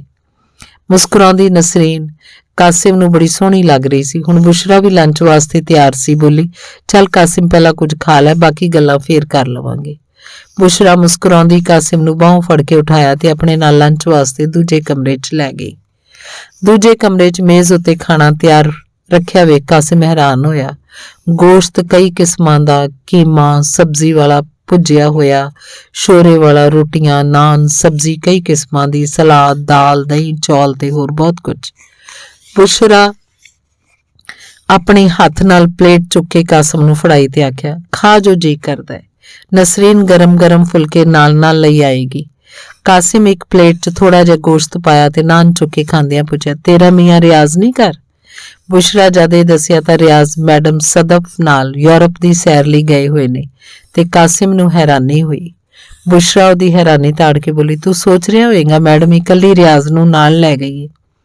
ਕਾਸਿਮ ਮੂੰਹ ਤੇ ਕੁਝ ਨਾ ਬੋਲਿਆ, ਸਿਰ ਹਿਲਾ ਕੇ ਇਕਰਾਰ ਕੀਤਾ। ਬੁਸ਼ਰਾ ਹੱਸਦੀ ਹੋਈ ਆਖਿਆ, ਇਸੇ ਲਈ ਆਖਨੀ ਆ ਤੂੰ ਇੱਥੇ ਆ ਜਾ ਮੇਰੇ ਕੋਲ, ਸਾਰੀਆਂ ਗੱਲਾਂ ਦੀ ਤੈਨੂੰ ਆਪੇ ਸਮਝ ਆ ਜਾਏਗੀ। ਬੁਸ਼ਰਾ ਚੰਗੀਆਂ ਬੋਟੀਆਂ ਡੋਂਗੇ ਵਿੱਚੋਂ ਕੱਢ ਕੇ ਕਾਸਿਮ ਦੀ ਪਲੇਟ 'ਚ ਪਾਵਨ ਲੱਗ ਪਈ। 2-4 ਬੋਟੀਆਂ ਮਗਰੋਂ ਕਾਸਿਮ ਬੁਸ਼ਰਾ ਦਾ ਹੱਥ ਫੜ ਕੇ ਰੋਕ ਦਿੱਤਾ, ਬਸ ਹੋਰ ਨਹੀਂ। ਬੁਸ਼ਰਾ ਦਾ ਹੱਥ ਨਰਮ ਤੇ ਮੁਲਾਇਮ ਪਹਿਲਾਂ ਨਾਲੋਂ ਜ਼ਿਆਦਾ ਕਾਸਿਮ ਨੂੰ ਮਹਿਸੂਸ ਹੋਇਆ।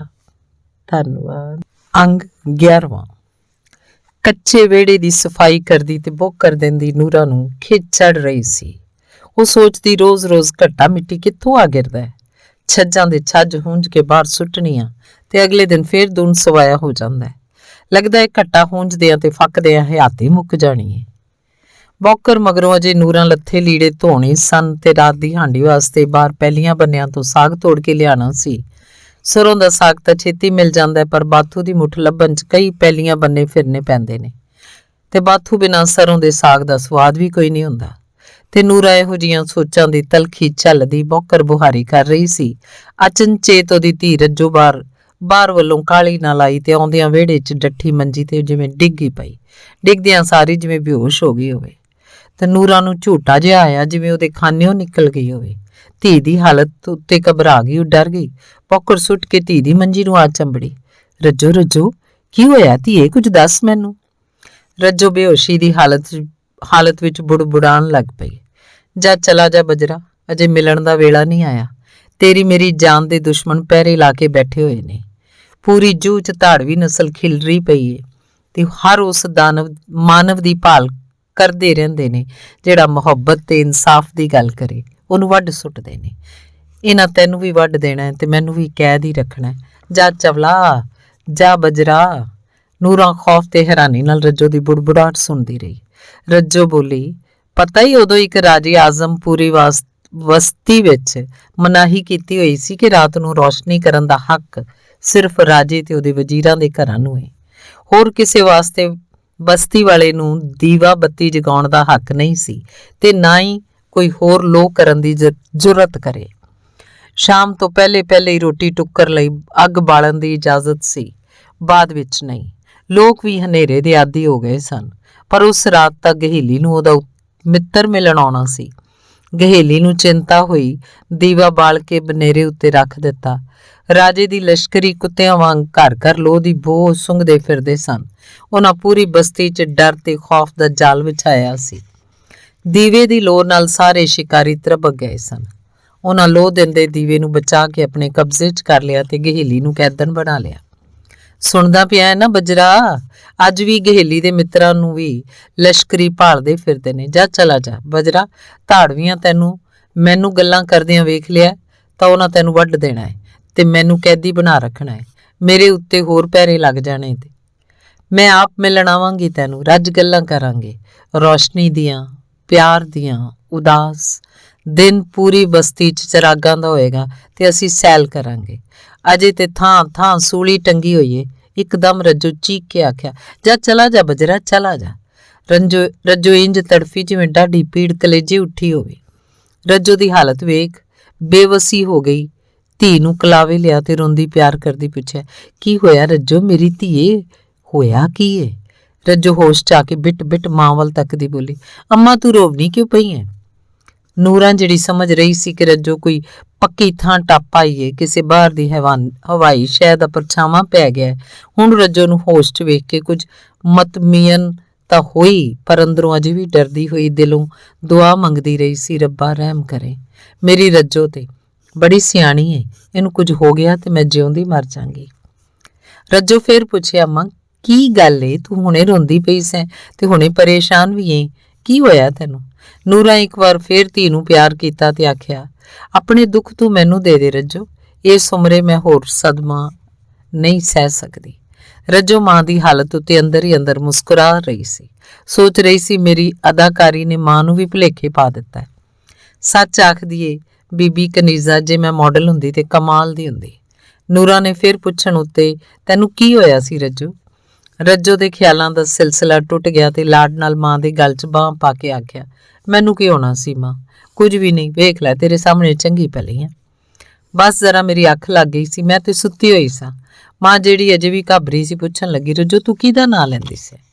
ਮੈਂ ਨਾਂ ਲੈਂਦੀ ਸਾਂ? ਕਿਹਦਾ ਨਾਂ ਏ? ਮੈਂ ਤੇ ਘੂਕ ਸੌਂ ਗਈ ਸਾਂ। ਬੜੇ ਕੰਮ ਕਰਨੇ ਪੈਂਦੇ ਨੇ, ਫਿਰ ਨੰਬਰਦਾਰਾਂ ਦੇ ਥੱਕ ਜਾਂਦੀ ਆ। ਕੋਈ ਗੱਲ ਨਹੀਂ, ਮਾਂ ਤਸੱਲੀ ਦਿੰਦੇ ਆਖਿਆ, ਭਲੇ ਦਿਨ ਆਵਣਗੇ। ਤੂੰ ਮੈਨੂੰ ਦੱਸ, ਬਜਰਾ ਕੌਣ ਹੈ, ਕਿੱਥੇ ਮਿਲਦਾ ਹੈ ਤੈਨੂੰ? ਮਾਂ ਤੈਨੂੰ ਕੀ ਵਹਿਮ ਹੋ ਗਿਆ? ਮੈਨੂੰ ਕਿਹੜੇ ਬਜਰਾ ਨੇ ਮਿਲਣ ਆਉਣਾ? ਸਾਡੇ ਨਿਮਾਣਿਆਂ ਕੋਲ ਹੈ ਹੀ ਕੀ?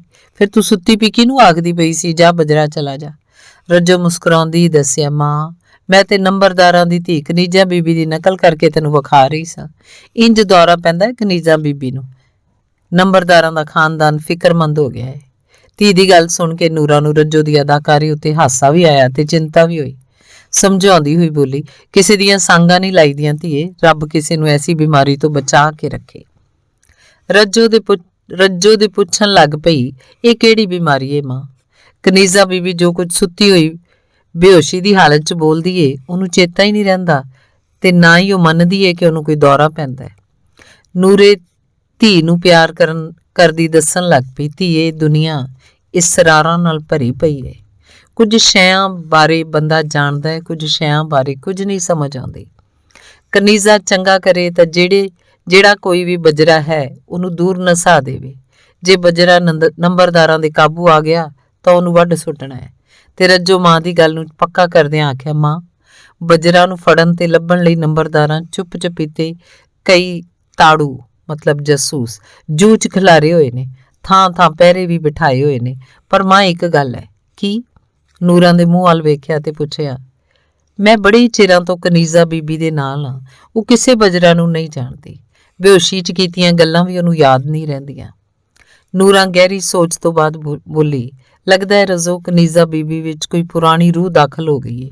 ਉਹ ਰੂਹ ਹੀ ਬੋਲਦੀ ਏ ਕਨੀਜ਼ਾ ਬੀਬੀ ਦੇ ਜੁੱਸੇ 'ਚ। ਤੂੰ ਠੀਕ ਆਖਦੀ ਏ ਮਾਂ, ਕਨੀਜ਼ਾ ਬੀਬੀ ਦੀ ਅੰਮੀ ਤੇ ਭੈਣਾਂ ਭਣੋਈਆਂ ਦਾ ਵੀ ਇਹੀ ਖਿਆਲ ਏ। ਪਰ ਨੰਬਰਦਾਰ ਵਾਜਦ ਇਹ ਗੱਲ ਨਹੀਂ ਮੰਨਦਾ। ਉਹ ਆਖਦਾ ਰੂਹਾਂ ਤੇ ਚੁੜੇਲ ਜਿੰਨ ਭੂਤ ਨੇ, ਗਰੀਬਾਂ ਨੂੰ ਚੰਬੜਦੇ ਨੇ, ਖਾਂਦੇ ਪੀਂਦੇ ਲੋਕਾਂ ਨੂੰ ਨਹੀਂ। ਇਹ ਰੂਹਾਂ ਦੀ ਮਰਜ਼ੀ ਹੈ, ਜਿਹਦੇ ਉੱਤੇ ਉਹਨਾਂ ਦੇ ਮਨ ਚਾਵੇ। ਮਾਂ ਪਤਾ ਹੀ ਜਦ ਮੈਂ ਨੰਬਰਦਾਰ ਵਾਜਿਦ ਵਾਲੀ ਗੱਲ ਕਨੀਜ਼ਾ ਬੀਬੀ ਨਾਲ ਕੀਤੀ ਤਾਂ ਪਤਾ ਉਹ ਹੱਸ ਕੇ ਕੀ ਆਖਿਆ ਸੀ। ਮਾਂ ਨੇ ਹੁੰਗਾਰਾ ਭਰਿਆ, ਕੀ? ਕਨੀਜ਼ਾ ਬੀਬੀ ਨੇ ਆਖਿਆ, ਭਾਈਜਾਨ ਸੱਚ ਕਹਿੰਦੇ ਨੇ, ਇਹ ਜ਼ਮੀਨ ਜਾਇਦਾਦ ਤੇ ਤਾਕਤਾਂ ਵਾਲੇ ਲੋਕ ਆਪ ਹੀ ਬਦਰੂਆਂ ਨੇ। ਪੂਰੇ ਇਲਾਕੇ ਨੂੰ ਚਿੰਬੜੀਆਂ ਲੁਕਾਈ ਦਾ ਖੂਨ ਚੂਸੀ ਜਾ ਰਹੀਆਂ ਨੇ। ਨੂਰਾਂ ਧੀ ਨੂੰ ਮੱਤ ਦਿੰਦਿਆਂ ਆਖਿਆ, ਧੀਏ ਤੂੰ ਆਪਣੀ ਜ਼ੁਬਾਨ ਬੰਦ ਰੱਖੀ। ਉਹ ਨਾ ਹੋਵੇ ਤੇਰੀ ਕਿਸੇ ਭੁੱਲ ਪਾਰੋਂ ਅਸੀਂ ਵੇਲਣੇ 'ਚ ਪੀੜੇ ਜਾਈਏ। ਨੰਬਰਦਾਰਾਂ ਨੇ ਆਪਣੀ ਤਾਕਤ ਦਾ ਰੋਹਬ ਤੇ ਦਾਬਾ ਕਾਇਮ ਰੱਖਣ ਲਈ ਕਿਸੇ ਨਾ ਕਿਸੇ ਨੂੰ ਮੁਜਰਮ ਬਣਾ ਕੇ ਸਜ਼ਾ ਦੇ ਦੇਣੀ ਹੈ, ਉਹ ਭਾਵੇਂ ਬੇਗੁਨਾਹ ਹੀ ਹੋਏਗਾ। ਕਿਉਂ ਮਾਂ, ਕਿਸੇ ਬੇਗੁਨਾਹ ਨੂੰ ਸਜ਼ਾ ਕਿਉਂ? ਧੀਏ ਜ਼ੋਰਾਵਰਾਂ ਆਪਣਾ ਜ਼ੋਰ ਧਕਾਣਾ ਵੀ ਤੇ ਵਿਖਾਣਾ ਹੀ ਹੁੰਦਾ ਹੈ, ਤੇ ਕੋਈ ਨਾ ਕੋਈ ਮਿਸਾਲ ਬਣਾ ਕੇ ਲੋਕਾਂ ਨੂੰ ਡਰਾਈ ਰੱਖਣਾ ਹੁੰਦਾ ਹੈ। ਫਿੱਟੇ ਮੂੰਹ ਇਹੋ ਜਿਹੀ ਜ਼ੋਰਾਵਰੀ ਦਾ, ਰੱਜੋ ਨਫ਼ਰਤ ਨਾਲ ਬੋਲੀ। ਮਾਂ, ਧਾੜਵੀ ਨਸਲ ਕਿਹੜੀ ਏ? ਬੀਬੀ ਕਨੀਜ਼ਾ ਵੀ ਧਾੜਵੀ ਨਸਲ ਦਾ ਨਾਂ ਲੈਂਦੀ ਏ। ਜਦੋਂ ਉਹਨੂੰ ਦੌਰਾ ਪੈਂਦਾ ਤਾਂ ਆਖਦੀ ਏ, ਜਾ ਬਜਰਾ ਚਲਾ ਜਾ। ਧਾੜਵੀ ਨਸਲ ਚਾਰ ਚੁਫੇਰੇ ਖਿਲਰੀ ਹੋਈ ਏ, ਤੈਨੂੰ ਫੜਨ ਲਈ ਪਹਿਰੇ ਲਾਏ ਹੋਏ ਨੇ, ਉਹਨਾਂ ਤੈਨੂੰ ਮਾਰ ਸੁੱਟਣਾ ਹੈ। ਤੇ ਧਾੜਵੀ ਕੌਣ ਨੇ? ਧਾੜਵੀ ਨਸਲ ਕਿਹੜੀ ਏ? ਪਤਾ ਨਹੀਂ ਧੀਏ, ਮੈਂ ਹੀ ਸੁਣਿਆ, ਚੋਰ ਡਾਕੂ ਮਾਰ ਧਾੜ ਕਰਨ ਵਾਲੇ ਨੂੰ ਆਖਦੇ ਨੇ। ਖੌਰੇ ਕਨੀਜ਼ਾ ਕਿਹਨੂੰ ਧਾੜਵੀ ਆਖਦੀ ਏ? ਅੰਮਾ, ਮੈਂ ਹੁਣ ਉੱਥੇ ਨੰਬਰਦਾਰਾਂ ਦੇ ਘਰ ਨਹੀਂ ਰਹਿ ਸਕਦੀ, ਮੈਥੋਂ ਨਹੀਂ ਉਹਨਾਂ ਦੀ ਜੂਠ ਖਾਧੀ ਜਾਂਦੀ। ਤੇ ਤੂੰ ਉੱਥੇ ਨਹੀਂ ਰਹਿਣਾ ਚਾਹੁੰਦੀ ਤੇ ਹੋਰ ਕੀ ਕਰਾਂਗੇ? ਸਾਡੇ ਕੋਲ ਰੋਜ਼ੀ ਰੋਟੀ ਦਾ ਆਸਰਾ ਵੀ ਤੇ ਕੋਈ ਨਹੀਂ। ਬਸਤੀ ਵਿੱਚੋਂ ਵੀ ਤੇ ਕਈ ਕੁੜੀਆਂ ਮਜ਼ਦੂਰੀ ਕਰਨ ਸਦਫ ਫੈਕਟਰੀ 'ਚ ਕੰਮ ਕਰਨ ਜਾਂਦੀਆਂ ਨੇ, ਤੇ ਮੈਂ ਵੀ ਦਿਹਾੜੀ ਤੇ ਲੱਗ ਜਾਂਦੀ ਹਾਂ। ਨੰਬਰਦਾਰਾਂ ਤੇ ਮੰਨਣਾ ਨਹੀਂ, ਐਵੇਂ ਭਰੇ ਮੂੰਹ ਫਿੱਕੇ ਪੈਣ ਵਾਲੀ ਗੱਲ ਕਰਨ ਦਾ ਕੀ ਫਾਇਦਾ? ਬਸ ਮਾਂ, ਇਹੋ ਬੁਜ਼ਦਿਲੀ ਤੇ ਮਾਰਦੀ ਏ। ਪੂਰੀ ਹਯਾਤੀ ਨੰਬਰਦਾਰਾਂ ਦੇ ਨਾਂ ਤੇ ਨਹੀਂ ਲਿਖ ਦਿੱਤੀ ਮੈਂ। ਰੱਜੋ ਰੋਹ ਨਾਲ ਬੋਲਦੀ ਗਈ। ਮਾਂ ਸਮਝਾਇਆ, ਤਗੜਿਆਂ ਦਾ 27-20 ਹੁੰਦਾ ਹੈ ਧੀਏ, ਇਨਸਾਫ ਵੀ ਤਾਂ ਜ਼ੋਰਾਵਰਾਂ ਨੂੰ ਮਿਲਦਾ ਹੈ, ਨਿਮਾਣਿਆਂ ਨੂੰ ਕੌਣ ਪੁੱਛਦਾ ਹੈ? ਨਹੀਂ ਮਾਂ, ਮੈਂ ਫੈਕਟਰੀ ਜਾਇਆ ਕਰਾਂਗੀ। ਰੱਜੋ ਦੀ ਜਿੱਦ ਵੇਖ ਕੇ ਮਾਂ ਦਿਲਾਸਾ ਦਿੱਤਾ। ਹਲਾ ਜੇ ਤੂੰ ਜਿੱਦ ਕਰਨੀ ਹੈ ਤੇ ਨੰਬਰਦਾਰਨੀ ਨਾਲ ਗੱਲ ਕਰਕੇ ਵੇਖਣੀ ਆ। ਨਹੀਂ ਮਾਂ, ਨੰਬਰਦਾਰਨੀ ਨਾਲ ਗੱਲ ਕਰਨ ਦੀ ਕੋਈ ਲੋੜ ਨਹੀਂ। ਕਨੀਜ਼ਾ ਬੀਬੀ ਨੂੰ ਮੈਂ ਪੁੱਛ ਲਿਆ, ਕਨੀਜ਼ਾ ਬੀਬੀ ਖੁਸ਼ ਤੇ ਨਹੀਂ, ਪਰ ਮਾਂ ਉਹ ਮੈਨੂੰ ਜ਼ਬਰਦਸਤੀ ਵੀ ਆਪਣੇ ਕੋਲ ਰੱਖਣਾ ਨਹੀਂ ਚਾਹੁੰਦੀ। ਮਾਂ ਧੀ ਨੂੰ ਸਮਝਾਉਂਦੀ ਆਖਿਆ, ਧੀਏ ਚੰਗੀ ਸਾਂਝ ਬਣੀ ਹੋਈ ਏ, ਬੀਬੀ ਕਨੀਜ਼ਾ ਨਾਲ ਇਹ ਸਾਂਝ ਨਾ ਤੋੜ। ਮਾੜੇ ਤਗੜੇ ਦੀ ਕਿਹੜਾ ਸਾਂਝ ਹੁੰਦੀ ਏ ਮਾਂ? ਰੱਜੋ ਦੀ ਮਾਯੂਸੀ ਵੇਖ ਕੇ ਮਾਂ ਤਸੱਲੀ ਦਿੱਤੀ। ਅੱਛਾ, ਮੈਂ ਕੋਈ ਬਹਾਨਾ ਬਣਾਉਂਦੀ ਆ, ਆਖਣੀ ਆ ਮੈਂ ਧੀ ਨੂੰ ਵਿਆਹੁਣ ਲੱਗੀ ਆ, ਤੇ ਨਾਲੇ ਰੱਜੋ ਤੇਰੀ ਮਾਸੀ ਵੀ ਕਈ ਵਾਰ ਆਪਣੀ ਇੱਛੂ ਵਾਸਤੇ ਤੇਰਾ ਰਿਸ਼ਤਾ ਮੰਗਣ ਆਉਂਦੀ ਰਹੀ ਏ। ਨਹੀਂ ਮਾਂ, ਮੈਂ ਅਜੇ ਵਿਆਹ ਨਹੀਂ ਕਰਨਾ। ਇੱਛੂ ਵੀ ਤੇ ਕਿਸੇ ਦੀ ਆਥਰੀ ਕਰਦਾ ਏ। ਮੈਂ ਇੱਕ ਹਵੇਲੀ ਦੀ ਚਾਕਰੀ ਛੱਡ ਕੇ ਦੂਜੀ ਹਵੇਲੀ 'ਚ ਜਾ ਕੇ ਫਿਰ ਚਾਕਰੀ ਕਰਾਂ? ਨਹੀਂ ਮਾਂ, ਮੈਥੋਂ ਨਹੀਂ ਗੁਜ਼ਾਰੀ ਜਾਂਦੀ ਇੰਨੀ ਹੀਣੀ ਜ਼ਿੰਦਗੀ। ਮਾਂ ਫਿਕਰ ਨਾਲ ਪੁੱਛਿਆ, ਕੀ ਇਰਾਦੇ ਨੇ ਤੇਰੇ? ਰੱਜੋ ਤੂੰ ਕੀ ਕਰਨਾ ਚਾਹੁੰਦੀ ਹੈ? ਮੈਂ ਦਵਾਈਆਂ ਬਣਾਉਣ ਵਾਲੀ ਫੈਕਟਰੀ 'ਚ ਕੰਮ ਕਰਨਾ ਚਾਹੁੰਦੀ ਹਾਂ ਮਾਂ। ਤੂੰ ਤਾਏ ਨੂਰੇ ਦੀ ਮਲੂਕਾ ਨੂੰ ਆਖ, ਸੁਣਿਆ ਮੈਨੇਜਰ ਉਹਦੀ ਗੱਲ ਨਹੀਂ ਟਾਲਦਾ, ਰੱਖ ਲਏਗਾ ਮੈਨੂੰ। ਕਿਹੜੇ ਖਿਆਲਾਂ 'ਚ ਪੈ ਗਈ ਹੈ ਰੱਜੋ? ਫੈਕਟਰੀ ਵਾਲੇ ਜੇ 2-3 ਮਹੀਨੇ ਰੱਖਦੇ ਨੇ ਤੇ ਫਿਰ ਛਾਂਟੀ ਕਰਕੇ ਕੱਢ ਵੀ ਦਿੰਦੇ ਨੇ, ਪੱਕਾ ਨੌਕਰ ਉਹ ਵੀ ਨਹੀਂ ਰੱਖਦੇ। ਰੱਜੋ ਮਾਂ ਨੂੰ ਦਲੀਲ ਦੇਣ ਲੱਗ ਪਈ। ਕੋਈ ਗੱਲ ਨਹੀਂ ਮਾਂ, 3 ਮਹੀਨਿਆਂ ਮਗਰੋਂ ਛਾਂਟੀ ਕਰਕੇ ਹਫ਼ਤਾ 10 ਦਿਨ ਬਾਅਦ ਫਿਰ ਚੰਗੇ ਮਜ਼ਦੂਰਾਂ ਨੂੰ ਰੱਖ ਲੈਂਦੇ ਨੇ। ਵਾਕਿਆ? ਨੂਰਾ ਨਫ਼ਰਤ ਨਾਲ ਆਖਿਆ, ਬੰਦੇ ਨੂੰ ਹਿੱਬੋ ਸਾਹ ਹੀ ਪਿਆ ਰਹਿੰਦਾ ਏ। ਇਹਨਾਂ ਪੈਸੇ ਵਾਲਿਆਂ ਤੇ ਇਨਸਾਨਾਂ ਨੂੰ ਬਾਂਦਰ ਬਣਾ ਲਿਆ ਏ। ਜਦੋਂ ਜੀ ਕੀਤਾ ਰੋਟੀ ਦੀ ਬੁਰਕੀ ਵਿਖਾ ਕੇ ਰੱਖ ਲਿਆ, ਨਚਾ ਲਿਆ, ਤੇ ਜਦੋਂ ਮਨ ਕੀਤਾ ਧੱਕਾ ਮਾਰ ਕੇ ਬਾਹਰ ਸੁੱਟ ਦਿੱਤਾ। ਰੱਜੋ ਨੂੰ ਸਮਝ ਨਹੀਂ ਸੀ ਆ ਰਹੀ ਕਿ ਮਾਂ ਨੂੰ ਕਿਵੇਂ ਸਮਝਾਵੇ। ਰੱਜੋ ਦੇ ਬੋਲਣ ਤੋਂ ਪਹਿਲਾਂ ਹੀ ਮਾਂ ਨੇ ਫੇਰ ਆਖਿਆ, ਜੇ ਉਹ ਦਿਨ ਨਹੀਂ ਰਹੇ ਤੇ ਇਹ ਦਿਨ ਵੀ ਨਹੀਂ ਰਹਿਣਗੇ ਧੀਏ। ਰੱਜੋ ਨੂੰ ਤੋੜਾ ਗੁੱਸਾ ਆਇਆ। ਉਹਦਾ ਖਿਆਲ ਸੀ ਮਾਂ ਉਹਦੀ ਗੱਲ ਮੰਨ ਲਏਗੀ, ਪਰ ਇੱਥੇ ਤਾਂ ਮਾਂ ਉਹਨੂੰ ਸਮਝਾਵਣ ਤੇ ਲੱਕ ਬੱਧੀ ਖਲੋਤੀ ਏ। ਰੱਜੋ ਮਾਂ ਦਾ ਮੋਢਾ ਫੜ ਕੇ ਆਖਿਆ, ਮਾਂ ਉਹੀ ਦਿਨ ਨੇ। ਕਨੀਜ਼ਾ ਬੀਬੀ ਆਖਦੀ ਏ, ਆਮ ਲੋਕ ਤਾਂ ਸਦੀਆਂ ਤੋਂ ਇੰਜੀ ਧਾੜਵੀਆਂ ਦੀ ਦਾੜ ਹੇਠ ਆਏ ਹੋਏ ਨੇ। ਦਿਨ ਬਦਲਦੇ ਨੇ ਤੇ ਸਿਰਫ ਧਾੜਵੀਆਂ ਦੇ। ਹਰ ਨਵੇਂ ਆਉਣ ਵਾਲੇ ਧਾੜਵੀ ਨੂੰ ਪਹਿਲੇ ਆਏ ਧਾੜਵੀ ਜੀ ਆਇਆਂ ਨੂੰ ਆਖ ਕੇ ਸੀਨੇ ਲਾ ਲੈਂਦੇ ਨੇ, ਤੇ ਆਮ ਬੰਦਾ ਇੰਜ ਦਾ ਇੰਜ ਹੀ। ਮਾਂ ਨੂੰ ਧੀ ਦੀਆਂ ਗੱਲਾਂ ਦੀ ਕੁਝ ਸਮਝ ਨਹੀਂ ਸੀ ਆ ਰਹੀ। ਪੁੱਛਣ ਲੱਗ ਪਈ। ਮਾਂ ਨੂੰ ਸ਼ੱਕ ਹੋਇਆ, ਜਿਹੜਾ ਕਨੀਜ਼ਾ ਉੱਤੇ ਕਿਸੇ ਰੂਹ ਦਾ ਪਰਛਾਵਾਂ ਪੈ ਗਿਆ ਹੈ, ਕਿਧਰੇ ਮੇਰੀ ਧੀ ਉੱਤੇ ਵੀ ਅਸਰ ਨਾ ਹੋ ਜਾਏ। ਬੋਲੀ, ਰੱਜੋ ਇਹ ਤੂੰ ਕਿਹੋ ਜਿਹੀਆਂ ਗੱਲਾਂ ਕਰਨ ਲੱਗ ਪਈ ਹੈ? ਮੇਰੀ ਸਮਝ ਕੁਝ ਨਹੀਂ ਆਇਆ। ਸਮਝ ਤੇ ਮੈਨੂੰ ਵੀ ਨਹੀਂ ਆਉਂਦੀ ਆ, ਪਰ ਜਦੋਂ ਕਨੀਜ਼ਾ ਬੀਬੀ ਇਹ ਗੱਲਾਂ ਮੇਰੇ ਨਾਲ ਕਰਦੀ ਹੈ, ਇੰਜ ਲੱਗਦਾ ਜਿਵੇਂ ਇਹ ਗੱਲਾਂ ਉਹਦੇ ਦਿਲੋਂ ਨਿਕਲਦੀਆਂ ਨੇ, ਸੱਚੀ ਲੱਗਦੀਆਂ ਨੇ। ਠੀਕ ਹੀ ਆਖਦੀ ਹੈ ਕਨੀਜ਼ਾ ਬੀਬੀ, ਮੈਂ ਤੇ ਨਹੀਂ ਵੇਖਿਆ ਕਿਸੇ ਗਰੀਬ ਦੇ ਦਿਨ ਬਦਲੇ ਹੋਣ। ਕੁਮਹਾਰ ਦਾ ਪੁੱਤਰ ਕੁਮਹਾਰ, ਤੇਲੀ ਨਾਈ ਤੇ ਹੋਰ ਕਮੀਆਂ ਦੀ ਔਲਾਦ ਕਮੀ ਰਹਿੰਦੀ ਏ। ਮਾਂ ਨੇ ਫਿਰ ਰੱਜੋ ਦੀ ਗੱਲ ਰੋਕਦਿਆਂ ਆਖਿਆ, ਰੱਬ ਦੇ ਬਣਾਏ ਹੋਏ ਅਸੂਲ ਕੌਣ ਤੋੜ ਸਕਦਾ ਹੈ? ਕਨੀਜ਼ਾ ਬੀਬੀ ਆਖਦੀ ਏ। ਰੱਜੋ ਖਿਝ ਕੇ ਬੋਲੀ, ਇਹ ਰੱਬ ਦੇ ਬਣਾਏ ਹੋਏ ਅਸੂਲ ਨਹੀਂ। ਰੱਬ ਕਿਸੇ ਨਾਲ ਨਾ ਇਨਸਾਫੀ ਨਹੀਂ ਕਰਦਾ। ਕੁਦਰਤ ਤੇ ਹਰ ਇੱਕ ਉੱਤੇ ਇੱਕੋ ਜਿਹੀ ਮਿਹਰਬਾਨੀ ਕਰਦੀ ਏ। ਇਹ ਲੋਭਾਂ ਤੇ ਮੱਲ ਮਾਰ ਧਾੜਿਆਂ ਨੇ ਆਪਣੇ ਫਾਇਦੇ ਲਈ ਝੂਠੇ ਕਿੱਸੇ ਘੜ ਕੇ ਰੱਬ ਦੇ ਨਾਵਾਂ ਲਾਏ ਹੋਏ ਨੇ। ਪਤਾ ਨਹੀਂ ਰੱਜੋ ਹੋਰ ਕੀ ਆਖਣ ਲੱਗੀ ਸੀ ਕਿ ਮਾਂ ਨੇ ਰੋਕ ਦਿੱਤਾ। ਬਸ ਧੀਏ ਬਸ, ਹੁਣ ਤੇਰਾ ਕਨੀਜ਼ਾ ਕੋਲ ਰਹਿਣਾ ਮੈਨੂੰ ਵੀ ਠੀਕ ਨਹੀਂ ਲੱਗ ਰਿਹਾ। ਖੌਰੇ ਉਹ ਕੀ ਸਿਖਾਉਣ ਲੱਗ ਪਈ ਏ ਤੈਨੂੰ? ਮੈਂ ਕਰਾਂਗੀ ਗੱਲ ਮਲੂਕਾ ਨਾਲ, ਉਹ ਤੈਨੂੰ ਫੈਕਟਰੀ 'ਚ ਰਖਵਾ ਦੇਵੇ। ਰੱਜੋ ਚਿਹਰੇ ਤੇ ਖੁਸ਼ੀ ਦੀ ਆਈ ਲਹਿਰ ਵੇਖ ਕੇ ਮਾਂ ਸਾਗ ਦੀ ਭਾਲ 'ਚ ਬਾਹਰ ਪਹਿਲੀਆਂ ਬੰਨੇ ਨੂੰ ਚਲੀ ਗਈ। ਮਾਂ ਦੇ ਜਾਣ ਮਗਰੋਂ ਰੱਜੋ ਮਾਂ ਦੇ ਵਿਹੜੇ ਦੀ ਰਹਿੰਦੀ ਸਫਾਈ ਕਰਨ ਲੱਗੀ। ਬੌਕਰ ਫੜ ਲਈ, ਫਿਰ ਉਸ ਮਾਂ ਦੇ ਲੱਥੇ ਲੀੜੇ ਧੋ ਕੇ ਰੱਸੀ ਤੇ ਸੁੱਕਣੇ ਪਾ ਦਿੱਤੇ। ਆਲੇ ਤੋਂ ਭਾਂਡੇ ਲਾ ਕੇ ਮਾਂਜ ਧੋ ਕੇ ਫਿਰ ਆਲੇ ਤੇ ਟਿਕਾ ਦਿੱਤੇ। ਇਹੋ ਜਿਹੇ ਕੰਮ ਤੇ ਉਹ ਰੋਜ਼ ਬੀਬੀ ਕਨੀਜ਼ਾ ਦੇ ਕਰਦੀ ਸੀ, ਪਰ ਅੱਜ ਮਾਂ ਦੇ ਘਰ ਦੇ ਕੰਮ ਕਰਦਿਆਂ ਰੱਜੋ ਨੂੰ ਕੋਈ ਵੱਖਰੀ ਖੁਸ਼ੀ ਹੋ ਰਹੀ ਸੀ। ਕੰਮ ਦੌਰਾਨ ਉਹਨੂੰ ਕਈ ਸੋਚਾਂ ਆਈਆਂ ਤੇ ਗਈਆਂ, ਹਰ ਧਾੜਵੀ ਬਾਰੇ ਤੇ ਰੂਹਾਂ ਬਾਰੇ। ਉਹਨੂੰ ਸਮਝ ਨਹੀਂ ਸੀ ਆ ਰਹੀ, ਜੇ ਸੱਚ ਏ ਤੇ ਫਿਰ ਇਨਸਾਨਾਂ ਕੋਲੋਂ ਰੂਹਾਂ ਨੇ ਕੀ ਲੈਣਾ ਹੁੰਦਾ ਹੈ? ਕਿਉਂ ਆ ਚਿੰਬੜੀਆਂ ਨੇ ਇਨਸਾਨਾਂ ਨੂੰ? ਫਿਰ ਰੱਜੋ ਦੇ ਖਿਆਲ ਵਿੱਚ ਮੌਲਵੀ ਫਜ਼ਲ ਕਰੀਮ ਦੀ ਪਿਛਲੇ ਜੁਮੇ ਦੇ ਖਿਤਾਬ ਵਾਲੀ ਤਕਰੀਰ ਯਾਦ ਆ ਗਈ, ਜਿਹੜੀ ਉਹਨੇ ਮਸੀਤ ਦੇ ਲਾਊਡ ਸਪੀਕਰ ਖੋਲ ਕੇ ਬਸਤੀ ਵਾਲਿਆਂ ਨੂੰ ਮਸਲਾ ਸੁਣਾਉਂਦਾ ਰਹਿੰਦਾ। ਭਾਵੇਂ ਕੋਈ ਬਿਮਾਰ ਹੋਵੇ, ਦੁਖੀ ਜਾਂ ਆਵਾਜ਼ਾਰ ਹੋਵੇ, ਮੌਲਵੀ ਸਪੀਕਰ ਵਜਾਈ ਰੱਖਦਾ ਹੈ। ਰੱਜੋ ਨੂੰ ਉਹ ਦਿਨ ਦੀ ਤਕਰੀਰ ਵਿੱਚੋਂ ਸਿਰਫ ਇਹ ਗੱਲ ਯਾਦ ਰਹੀ ਕਿ ਫਰਿਸ਼ਤਿਆਂ ਨੂੰ ਭੁੱਖ ਤਰੇ ਨਹੀਂ ਲੱਗਦੀ। ਇਸ ਹਿਸਾਬ ਨਾਲ ਫਰਿਸ਼ਤੇ ਤੇ ਰੂਹਾਂ ਹੀ ਹੋਏ। ਰੱਜੋ ਨੂੰ ਖਿਆਲ ਆਇਆ, ਭਲਾ ਕੋਈ ਖਾਣ ਪੀਣ ਦੇ ਬਿਨਾਂ ਵੀ ਜਿਉਂਦਾ ਰਹਿ ਸਕਦਾ ਹੈ। ਰੱਜੋ ਨੂੰ ਰੂਹਾਂ ਨੂੰ ਭੁੱਖ ਤਰੇ ਨਾ ਲੱਗਣ 'ਚ ਗੱਲ ਕੋਈ ਜੱਚ ਨਹੀਂ ਸੀ ਰਹੀ। ਉਹਨੂੰ ਖਿਆਲ ਆਇਆ, ਮੌਲਵੀ ਇਹ ਵੀ ਆਖ ਸਕਦਾ ਸੀ ਕਿ ਰੱਬ ਸਭ ਕੁਝ ਕਰ ਸਕਦਾ ਹੈ। ਜੇ ਉੱਡਣ ਵਾਲੇ ਜਨੌਰ ਬਣਾ ਸਕਦਾ ਤੇ ਫਿਰ ਭੁੱਖ ਤਰੇ ਤੋਂ ਬਿਨਾਂ ਵੀ ਸ਼ੈਆਂ ਬਣਾ ਸਕਦਾ ਹੈ, ਪਾਣੀ 'ਚ ਤੈਰਨ ਵਾਲੀਆਂ ਚੀਜ਼ਾਂ ਵੀ। ਇੱਕ ਹੋਰ ਖਿਆਲ ਰੱਜੋ ਨੂੰ ਆਇਆ। ਸੋਚਣ ਲੱਗ ਪਈ, ਚੰਗਾ ਹੁੰਦਾ ਜੇ ਰੱਬ ਇਨਸਾਨਾਂ ਨੂੰ ਭੁੱਖ ਨਾ ਲੱਗਣ ਵਾਲੀ ਮਖਲੂਕ ਬਣਾ ਦਿੰਦਾ ਤਾਂ ਰੱਬ ਦਾ ਕੀ ਵਿਗੜ ਜਾਣਾ ਸੀ? ਭੁੱਖ ਮਿਟਾਉਣ ਲਈ ਇਨਸਾਨਾਂ ਨੂੰ ਦਰ ਧੱਕੇ ਤਾਂ ਨਾ ਖਾਣੇ ਪੈਂਦੇ। ਬੰਦਾ ਬੰਦੇ ਦਾ ਹਥਾੜੂ ਤੇ ਨਾ ਹੁੰਦਾ ਤੇ ਬੰਦਾ ਕਿਸੇ ਦਾ ਕਾਮਾ ਤੇ ਨਾ ਹੁੰਦਾ। ਪਰ ਲੱਗਦਾ ਏ ਰੱਬ ਨੇ ਇਨਸਾਨਾਂ ਨੂੰ ਠੁੱਡਾ ਲਾ ਕੇ ਪੁਰਾਣੀ ਦੁਸ਼ਮਣੀ ਲਈ ਏ।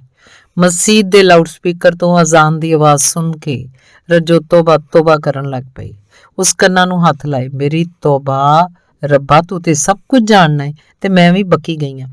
ਖੌਰੇ ਕਿਉਂ ਮੈਨੂੰ ਇਹ ਕੁਫਰ ਭਰੇ ਖਿਆਲ ਆਏ। ਨਾਲ ਹੀ ਰੱਜੋ ਨੂੰ ਇੱਕ ਹੋਰ ਖਿਆਲ ਆਇਆ। ਆਖਦੇ ਨੇ ਸ਼ੈਤਾਨ ਬੰਦੇ ਨੂੰ ਗੁੰਮਰਾਹ ਕਰਦਾ ਹੈ।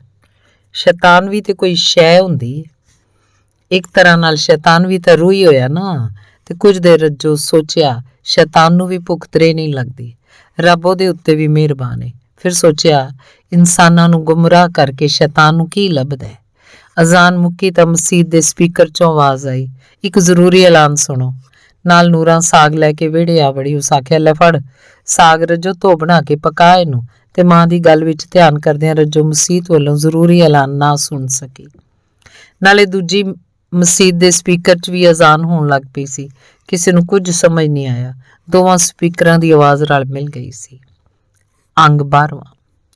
ਪਿਛਲੀਆਂ 2 ਰਾਤਾਂ ਤੋਂ ਛੀਮਾ ਮਾਲਸ਼ੀਆ ਮਾਲਿਸ਼ ਦਾ ਕੰਮ ਕਰਨ ਲਈ ਸ਼ਹਿਰ ਨਾ ਗਿਆ। ਮਾਲਿਸ਼ ਦੇ ਕੰਮ ਤੋਂ ਨਫ਼ਰਤ ਕਰਨ ਲੱਗ ਪਿਆ। ਰੋਟੀ ਟੁੱਕਰ ਦਾ ਹੋਰ ਵਸੀਲਾ ਵੀ ਕੋਈ ਨਹੀਂ ਸੀ। ਬੁੱਢੇ ਮਾਂ ਪਿਓ ਤੇ ਆਪਣੇ ਵਾਸਤੇ ਉਹਨੂੰ ਇਸ ਕੰਮ ਨੂੰ ਕਰਨਾ ਪਿਆ ਸੀ ਤੇ ਪਿਛਲੀਆਂ ਆਈਆਂ ਸੋਚਾਂ ਕਾਰਨ ਛੀਮਾ ਨੂੰ ਨੀਂਦ ਨਹੀਂ ਸੀ ਆ ਰਹੀ। ਆਪਣੀ ਹਯਾਤੀ ਦੇ ਬੀਤੇ 4 ਸਾਲ ਦਾ ਵੇਲਾ ਫਿਲਮ ਵਾਂਗਰ ਉਹਦੇ ਦਿਮਾਗ 'ਚ ਘੁੰਮ ਰਿਹਾ ਸੀ। ਜਦੋਂ ਛੀਮਾ ਦਾ ਪਿਓ ਇੰਨਾ ਬੁੱਢਾ ਹੋ ਗਿਆ ਸੀ ਕਿ ਉਹ ਕਿਸੇ ਦਿਹਾੜੀ ਦੱਪੇ ਦੇ ਕਾਬਲ ਨਾ ਰਿਹਾ, ਤਾਂ ਛੀਮਾ ਨੂੰ ਬਸਤੀ ਦੇ ਦੂਜੇ ਮੁੰਡਿਆਂ ਦੇ ਨਾਲ ਜਾ ਕੇ ਸ਼ਹਿਰ ਮਾਲਸ਼ੀਆ ਬਣਨਾ ਪਿਆ। ਉੱਭਰਦੀ ਜਵਾਨੀ ਛੀਮਾ ਦੀ ਵੇਖਣ ਵਾਲੇ ਨੂੰ ਚੰਗੀ ਲੱਗਦੀ ਸੀ। ਕੁਝ ਦਿਨ ਤਾਂ ਛੀਮਾ ਮਜੀਦ ਦੇ ਨਾਲ ਕੰਮ ਸਿੱਖਣ ਲਈ ਜਾਂਦਾ ਰਿਹਾ ਤੇ ਜਦ ਛੀਮਾ ਨੂੰ ਜੁੱਸੇ ਦੀ ਮਾਲਿਸ਼ ਕਰਨ ਦੇ ਸਾਰੇ ਢੰਗ ਆ ਗਏ ਤਾਂ ਮਜੀਦ ਉਹਨੂੰ ਅਗਲੇ ਗੁਰ ਸਿਖਾਏ ਕਿ ਗਾਹਕ ਨੂੰ ਮਾਲਿਸ਼ ਕਰਦਿਆਂ ਕਿਵੇਂ ਬੇਹੋਸ਼ ਕਰਕੇ ਉਹਦੇ ਖੀਸੇ ਫਰੋਲ ਕੇ ਨੱਸ ਜਾਈਦਾ। ਪਰ ਖਿਆਲ ਰਹੇ ਗਾਹਕ ਤੁਹਾਨੂੰ ਜਾਣਦਾ ਪਛਾਣਦਾ ਨਾ ਹੋਵੇ। ਫਿਰ ਮਹੀਨਾ 1.5 ਮਹੀਨਾ ਉਸ ਗਰਾਊਂਡ ਵੱਲ ਨਹੀਂ ਜਾਣਾ। ਮਜੀਦ 1-2 ਵਾਰ ਤਾਂ ਕਰਕੇ ਵੀ ਦੱਸਿਆ। ਗਰਮੀਆਂ ਦੇ ਦਿਨ ਸਨ। ਗਰਾਊਂਡ ਯਾਦਗਾਰ 'ਚ ਮਜੀਦ ਦੇ ਛੀਮਾ ਹੱਥ ਵਿੱਚ ਤੇਲ ਦੀਆਂ ਸ਼ੀਸ਼ੀਆਂ ਫੜੀ ਹੋਏ ਆਵਾਜ਼ ਲਾਉਂਦੇ ਘੁੰਮ ਰਹੇ ਸਨ। ਮਾਲਿਸ਼ ਸ਼ੇ ਮਾਲਿਸ਼। ਸੈਰ ਲਈ ਨਿਕਲੇ ਇੱਕ ਮੋਟੇ ਤਾਜੇ ਬੰਦੇ ਦਾ ਧਿਆਨ ਛੀਮਾ ਉੱਤੇ ਪਿਆ ਤੇ ਉਹਨੂੰ ਛੀਮਾ ਦਾ ਭਰਿਆ ਜੁੱਸਾ ਤੇ ਅੰਗ ਰੂਪ ਭਾ ਗਿਆ। ਮੋਟੇ ਬੰਦੇ ਨੇ ਆਪਣੇ ਕੋਲ ਬੁਲਾ ਲਿਆ। ਮੋਟਾ ਬੰਦਾ ਘਾਹ ਤੇ ਬੈਠਾ ਸੀ। ਉਸ ਛੀਮਾ ਨੂੰ ਮਾਲਿਸ਼ ਕਰਨ ਦਾ ਆਖਿਆ ਤੇ ਨਾਲ ਹੀ ਇਹ ਵੀ ਕਹਿਤਾ, ਜੇ ਤੁਸੀਂ ਮੇਰੀ ਮਰਜ਼ੀ ਦੀ ਮਾਲਿਸ਼ ਕਰਕੇ ਮੈਨੂੰ ਖੁਸ਼ ਕਰ ਦਿੱਤਾ ਤੇ ਮੈਂ ਵੀ ਤੁਹਾਨੂੰ ਖੁਸ਼ ਕਰ ਦਿਆਂਗਾ। ਮੋਟੇ ਦੀ ਇੰਨੀ ਗੱਲ ਦੀ ਪੂਰੀ ਸਮਝ ਛੀਮਾ ਨੂੰ ਨਹੀਂ ਸੀ ਆਈ ਕਿ ਮਰਜ਼ੀ ਦੀ ਮਾਲਿਸ਼ ਕੀ ਹੁੰਦੀ ਹੈ, ਕਿਉਂ ਜੋ ਮਰਜ਼ੀ ਦੀ ਮਾਲਿਸ਼ ਆਖਣ ਵਾਲੇ ਮੋਟੇ ਬੰਦੇ ਮੁਸਕਰਾ ਕੇ ਅੱਖ ਵੀ ਮਾਰੀ ਸੀ। ਮੋਟੇ ਬੰਦੇ ਦੀ ਮਰਜ਼ੀ ਮਜੀਦ ਨੂੰ ਸਮਝ ਆ ਗਈ ਸੀ। ਉਸ ਝੱਟ ਤਸੱਲੀ ਦਿੰਦਿਆਂ ਆਖਿਆ ਸੀ, ਸਾਹਿਬ ਤੁਹਾਡੀ ਮਰਜ਼ੀ ਦੀ ਮਾਲਿਸ਼ ਇੱਥੇ ਖੁੱਲੇ ਥਾਂ ਤੇ ਕਿਵੇਂ ਹੋ ਸਕਦੀ ਹੈ? ਕਿਸੇ ਖੁਫੀਆ ਥਾਂ ਤੇ ਜਾਣਾ ਪਏਗਾ। ਮੋਟੇ ਖੁਸ਼ੀ ਨਾਲ ਆਖਿਆ, ਕੋਈ ਮਸਲਾ ਹੀ ਨਹੀਂ, ਮੇਰੇ ਕੋਲ ਹੋਟਲ ਦਾ ਕਮਰਾ ਹੈ, ਸਵੇਰੇ ਹਾਈ ਕੋਰਟ ਤਰੀਕ ਹੈ ਮੇਰੀ, ਅੱਜ ਵਕੀਲ ਨਾਲ ਮੁਲਾਕਾਤ ਸੀ ਤੇ ਵਕੀਲ ਨਾਲ ਮੁਲਾਕਾਤ ਦੇਰ ਨਾਲ ਹੋਈ। ਵਾਪਸ ਮੈਂ ਸਰਗੋਦਾ ਜਾ ਨਹੀਂ ਸਕਦਾ ਤੇ ਇਸ ਲਈ ਇੱਥੇ ਰਾਤ ਰਹਿ ਪਿਆ ਵਾਂ। ਇਹ ਤੇ ਬੜਾ ਚੰਗਾ ਹੋਇਆ। ਪਰ ਸਾਹਿਬ ਤੁਸੀਂ ਪਰਦੇਸੀ ਹੋ, ਪਰਦੇਸੀਆਂ ਨੂੰ ਖੁਸ਼ ਰੱਖਣਾ ਤੇ ਸਾਡਾ ਕੰਮ ਹੈ, ਪਰ ਇੱਕ ਖਤਰਾ ਹੈ। ਖਤਰਾ ਕਾਹਦਾ? ਮੋਟੇ ਦੇ ਪੁੱਛਣ ਉੱਤੇ ਮਜੀਦ ਬੋਲਿਆ, ਅੱਜ ਕੱਲ ਪੁਲਿਸ ਦੇ ਡੰਗ ਤੇਜ਼ ਨੇ, ਸਾਡੇ ਨਾਲ ਤੇ ਹੁੰਦੀ ਰਹਿੰਦੀ ਏ, ਸਾਨੂੰ ਤੁਹਾਡੇ ਜੇ ਪਿਆਰੇ ਤੇ ਪਰਦੇਸੀ ਲੋਕਾਂ ਦਾ ਖਿਆਲ ਰੱਖਣਾ ਪੈਂਦਾ ਹੈ। ਮੋਟਾ ਕੁਝ ਮਾਯੂਸ ਹੋ ਗਿਆ। ਛੀਮਾ ਨੂੰ ਮਜੀਦ ਦੀਆਂ ਗੱਲਾਂ ਪੱਲੇ ਨਹੀਂ ਸਨ ਪੈ ਰਹੀਆਂ, ਪਰ ਉਹ ਚੁੱਪ ਰਿਹਾ।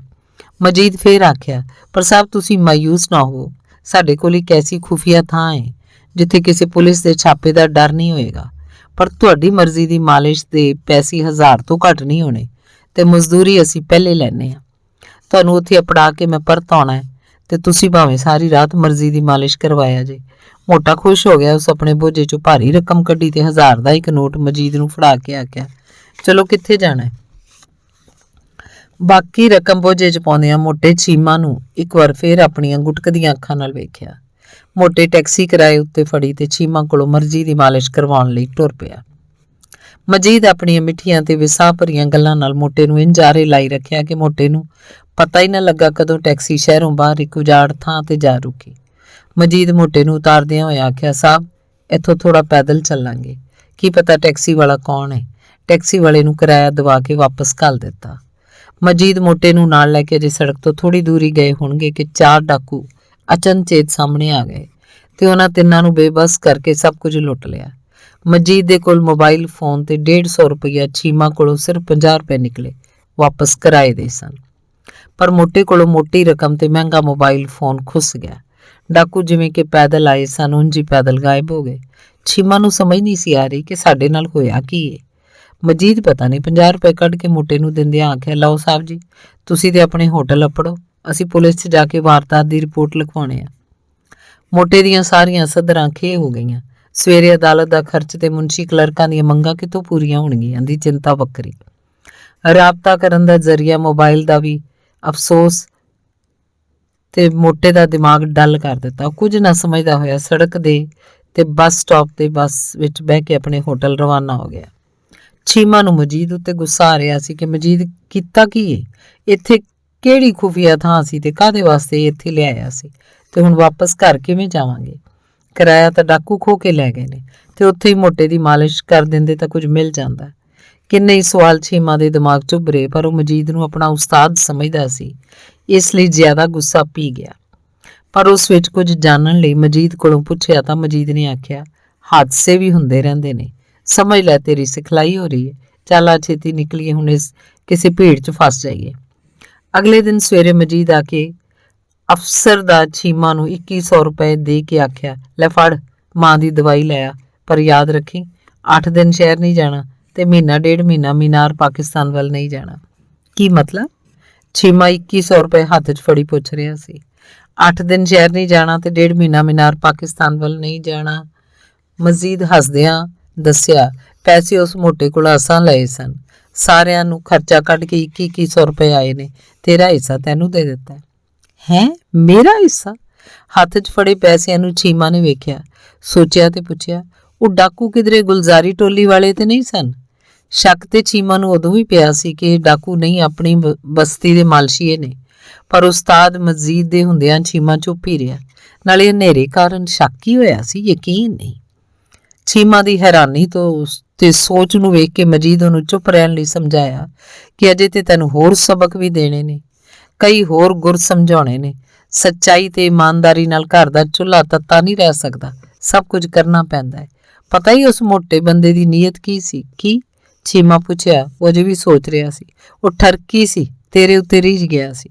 ਇਸੇ ਠਰਕ ਦੇ ਲਾਲਚ ਦੀ ਉਹ ਲੁੱਟਿਆ ਗਿਆ। ਇਹ ਗੱਲ ਸੁਣ ਕੇ ਚੀਮਾ ਨੂੰ ਗੁੱਸਾ ਆਇਆ ਤੇ ਬੋਲਿਆ, ਉਸਤਾਦ ਤੂੰ ਮੈਨੂੰ ਉਦੋਂ ਦੱਸਣਾ ਸੀ, ਮੈਂ ਉੱਥੇ ਉਹਦੇ ਠਰਕ ਦਾ ਠਰਕ ਲਾ ਦਿੰਦਾ। ਨਹੀਂ ਚੀਮਾ, ਇਸ ਕੰਮ ਵਿੱਚ ਇਹੋ ਜਿਹੇ ਬੜੇ ਮੋੜ ਆਉਂਦੇ ਨੇ। ਮਜਬੂਰੀ ਬੰਦੇ ਕੋਲੋਂ ਸਭ ਕੁਝ ਕਰਵਾ ਲੈਂਦੀ ਹੈ। ਅਜੇ ਤੇ ਤੂੰ ਬਹੁਤ ਕੁਝ ਵੇਖਣਾ ਤੇ ਸਿੱਖਣਾ ਹੈ।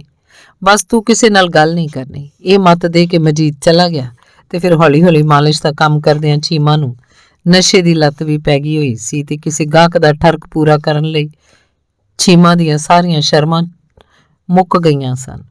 ਸਿਰਫ ਪੈਸੇ ਦੀ ਲੋੜ ਰਹਿ ਗਈ ਸੀ, ਜਿਵੇਂ ਵੀ ਮਿਲ ਜਾਏ ਤਾਂ ਜੋ ਘਰ ਦਾ ਚੁੱਲ੍ਹਾ ਤੱਤਾ ਰਵੇ ਤੇ ਬਜੁੱਸੇ ਵਿੱਚ ਵੀ ਸਾਹ ਭਰਦੇ ਰਹਿਣ। ਚੀਮਾ ਜਿਵੇਂ ਜਿਵੇਂ ਆਪਣੇ ਤੇ ਆਪਣੇ ਕੰਮ ਬਾਰੇ ਸੋਚਦਾ, ਉਹਨੂੰ ਆਪਣੇ ਆਪ ਨਾਲ ਨਫ਼ਰਤ ਹੁੰਦੀ ਗਈ। ਉਸ ਰਾਤ ਤਾਂ ਕੁਝ ਮੁੰਡਿਆਂ ਚੀਮਾ ਨੂੰ ਮਾਲਿਸ਼ ਲਈ ਬੁਲਾਇਆ। 3 ਮੁੰਡਿਆਂ ਇੱਕ ਤਹਿਖਾਨੇ 'ਚ ਘੋੜੀ ਬਣਾ ਕੇ ਵਾਰੀ-ਵਾਰੀ ਚੀਮਾ ਦੀ ਅਜਿਹੀ ਮਾਲਿਸ਼ ਕੀਤੀ ਕਿ ਚੀਮਾ ਤੋਬਾ ਤੋਬਾ ਕਰ ਗਿਆ। ਉਹਨਾਂ ਮੁੰਡਿਆਂ ਦਿੱਤਾ ਵੀ ਕੁਝ ਨਾ ਤੇ ਉਸ ਹੋਣੀ ਕਾਰਨ ਚੀਮਾ ਦੀ ਰਾਤਾਂ ਦੀ ਨੀਂਦ ਉੱਡੀ ਹੋਈ ਸੀ। ਕਿਸੇ ਨੂੰ ਦੱਸੇ ਤੇ ਕੀ ਦੱਸੇ, ਉੱਤੋਂ ਰੋਟੀ ਟੁੱਕਰ ਦਾ ਹੋਰ ਵਸੀਲਾ ਵੀ ਕੋਈ ਨਹੀਂ ਤੇ ਬੁੱਢੇ ਮਾਂ-ਪਿਓ ਨੂੰ ਕਿੱਥੇ ਸੁੱਟੇ, ਆਪ ਕੀ ਕਰੇ, ਕਿੱਧਰ ਜਾਵਾਂ, ਹਾਏ ਓ ਰੱਬਾ। ਇੰਜ ਦਾ ਜੀਵਨ ਨਾ ਦੇਂਦੋ ਤੇ ਕੀ ਸੀ। ਇਹੋ ਜਿਹੀਆਂ ਤੱਤੀਆਂ ਸੋਚਾਂ ਚੋਂ ਨਿਕਲਣ ਲਈ ਚੀਮਾ ਨੂੰ ਕੋਈ ਰਾਹ ਨਹੀਂ ਸੀ ਸੁੱਝ ਰਿਹਾ। ਦਿਨ ਚੜੇ ਉੱਠ ਕੇ ਚੀਮਾ ਐਵੇਂ ਬਸਤੀ ਦੀਆਂ ਗਲੀਆਂ 'ਚ ਫਿਰਦਾ ਹੋਇਆ ਆਪਣੀ ਭੈਣ ਪੀਨੂ ਦੇ ਘਰ ਚਲਾ ਗਿਆ।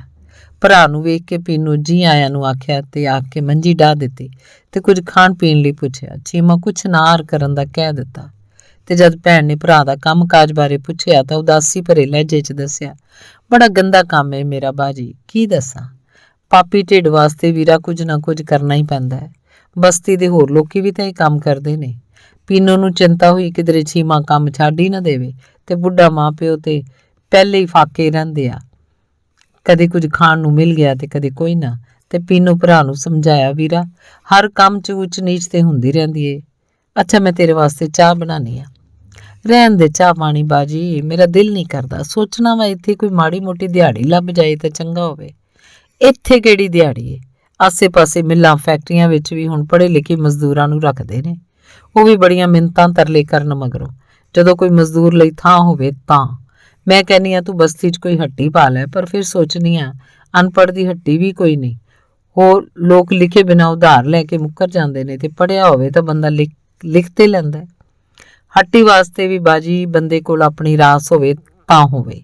ਮੇਰੇ ਕੋਲ ਤੇ ਹੈ ਹੀ ਕੁਝ ਨਹੀਂ। ਹੱਟੀ ਐਵੇਂ ਥੋੜ੍ਹਾ ਚੱਲਦੀ ਏ। ਚੀਮਾ ਮਾਯੂਸ ਹੋ ਕੇ ਆਖਿਆ। ਪੀਨੂ ਫਿਰ ਤਸੱਲੀ ਦਿੱਤੀ, ਵੀਰਾ ਹੌਸਲਾ ਨਹੀਂ ਛੱਡੀਦਾ, ਬੰਦਾ ਹਿੰਮਤ ਕਰੇ ਤਾਂ ਕੋਈ ਸਬੱਬ ਲੱਗ ਹੀ ਜਾਂਦਾ ਹੈ। ਪੀ ਲੈ ਚਾਹ, ਮੈਂ ਬਣਾਉਣੀ ਆ। ਪੀਨੂ ਉੱਠ ਕੇ ਚਾਹ ਬਣਾਉਣ ਲੱਗ ਪਈ। ਵਿਹੜੇ 'ਚ ਕੋਲ ਹੀ ਚੁੱਲ੍ਹੇ 'ਚ ਪੀਨੂ ਅੱਗ ਬਾਲ ਲਈ ਤੇ ਨਾਲ ਨਾਲ ਗੱਲਾਂ ਵੀ ਹੁੰਦੀਆਂ ਰਹੀਆਂ। ਤੂੰ ਆਪਣੇ ਬਾਲਾਂ ਨੂੰ ਕੋਈ ਚੱਜ ਦਾ ਕੰਮ ਸਿਖਾ ਛੱਡ ਬਾਜੀ, ਬੜਾ ਔਖਾ ਵੇਲਾ ਆ ਗਿਆ। ਅੱਗੋਂ ਅਜੇ ਹੋਰ ਤੰਗੀ ਆਉਣੀ ਹੈ। ਬੰਦੇ ਦੇ ਗਲ ਪੈ ਰਹੇ ਨੇ, ਆਪਣੇ ਪਰਾਏ ਦੀ ਕੋਈ ਪਛਾਣ ਨਹੀਂ ਰਹੀ। ਮੈਂ ਬਾਲਾਂ ਨੂੰ ਕੀ ਸਿਖਾਵਾਂ ਕੰਮ? ਤੇਰੇ ਦੋਵੇਂ ਭਣੇਵਿਆਂ ਅਸਲਮ ਤੇ ਆਰਿਫ ਨੂੰ ਸਕੂਲ 'ਚ ਪੜ੍ਹਨ ਲਈ ਪਾਇਆ ਸੀ, ਉਹ ਪੜ੍ਹਦੇ ਹੀ ਨਹੀਂ। ਰੋਜ਼ ਕਲਾਸ ਵਿੱਚੋਂ ਨੱਸ ਕੇ ਨਿਕਲ ਆਉਂਦੇ ਨੇ ਤੇ ਗਲੀਆਂ 'ਚ ਅਵਾਰਾ ਬਾਲਾਂ ਨਾਲ ਅਵਾਰਾ ਹੋ ਗਏ ਨੇ। ਦਿਲ ਕਰੇ ਤਾਂ ਰਾਤ ਨੂੰ ਘਰ ਆ ਵੜੇ, ਨਹੀਂ ਤਾਂ ਜਿੱਥੇ ਜੀ ਕੀਤਾ ਪੈ ਰਹਿੰਦੇ ਨੇ। ਤੇ ਤੈਨੂੰ ਕਮਾ ਕੇ ਕੁਝ ਨਹੀਂ ਦਿੰਦੇ। ਹੁਣ ਤੇ ਦੋਵੇਂ ਵਾਹ ਫਿੱਟਰ ਹੋ ਗਏ ਨੇ। ਚੀਮਾ ਨੂੰ ਥੋੜੀ ਫਿਕਰ ਲੱਗੀ। ਬਾਜੀ ਸਮਝਾ ਉਹਨਾਂ ਨੂੰ, ਜ਼ਮਾਨਾ ਬੜਾ ਖਰਾਬ ਏ। ਮੈਂ ਤੇ ਸਮਝਾ ਕੇ ਥੱਕ ਗਈ ਹਾਂ। ਬਾਲ ਕਿਸੇ ਦੀ ਸੁਣਦੇ ਹੀ ਨਹੀਂ। ਪਤਾ ਨਹੀਂ ਬਾਹਰ ਕੀ ਕਰਦੇ ਰਹਿੰਦੇ ਨੇ। ਉਹਨਾਂ ਦੇ ਬਾਪ ਦੀ ਵੀ ਦਿਹਾੜੀ ਲੱਗਦੀ ਏ ਤੇ ਕਦੀ ਕੋਈ ਨਾ। ਤੇ ਮਿੱਲਾਂ ਵਾਲੇ ਵੀ ਚੰਦਰੇ ਜੇ, 1 ਹਫ਼ਤਾ ਕੰਮ ਤੇ ਰੱਖਦੇ ਨੇ, 2 ਹਫ਼ਤੇ ਛੁੱਟੀ ਕਰਵਾ ਦਿੰਦੇ ਨੇ ਕਿ ਗੈਸ ਕੋਈ ਨਹੀਂ, ਬੱਤੀ ਕੋਈ ਨਹੀਂ, ਕਦੀ ਕੋਈ ਬਹਾਨਾ ਕਦੀ ਕੋਈ। ਬੰਦਾ ਕੀ ਕਰੇ, ਕਿੱਧਰ ਜਾਵੇ? ਤੇ ਬਾਕੀ ਮਿੱਲਾਂ ਫੈਕਟਰੀਆਂ ਵਾਲੇ ਵੀ ਕੀ ਕਰਨ? ਬਾਜੀ ਕੰਮ ਕਰਨ ਲਈ ਜੇ 1 ਬੰਦੇ ਦੀ ਲੋੜ ਹੁੰਦੀ ਹੈ ਤੇ 20 ਬੰਦੇ ਉਹਨਾਂ ਦੇ ਬੂਹੇ ਅੱਗੇ ਖਲੋਤੇ ਹੁੰਦੇ ਨੇ। ਤੇ ਕੱਲ ਇੱਕ ਸੇਠ ਦੱਸ ਰਿਹਾ ਸੀ ਕਿ ਮੁਲਕ 'ਚ ਹਰ ਪਾਸੇ ਅਫਰਾ ਤਫਰੀ ਮੱਚੀ ਹੋਈ ਹੈ। ਹਰ ਕਾਰੋਬਾਰ 'ਚ ਘਾਟਾ ਹੀ ਘਾਟਾ ਹੋ ਰਿਹਾ ਹੈ। ਉੱਤੋਂ ਮਹਿੰਗਾਈ ਸਾਹ ਨਹੀਂ ਲੈਣ ਦਿੰਦੀ। ਤੇ ਦੋਵੇਂ ਭੈਣ ਭਰਾ ਬੜੀ ਦੇਰ ਤੀਕਰ ਮੰਦੇ ਹਾਲਾਂ ਬਾਰੇ ਗੱਲਾਂ ਕਰਦੇ ਰਹੇ।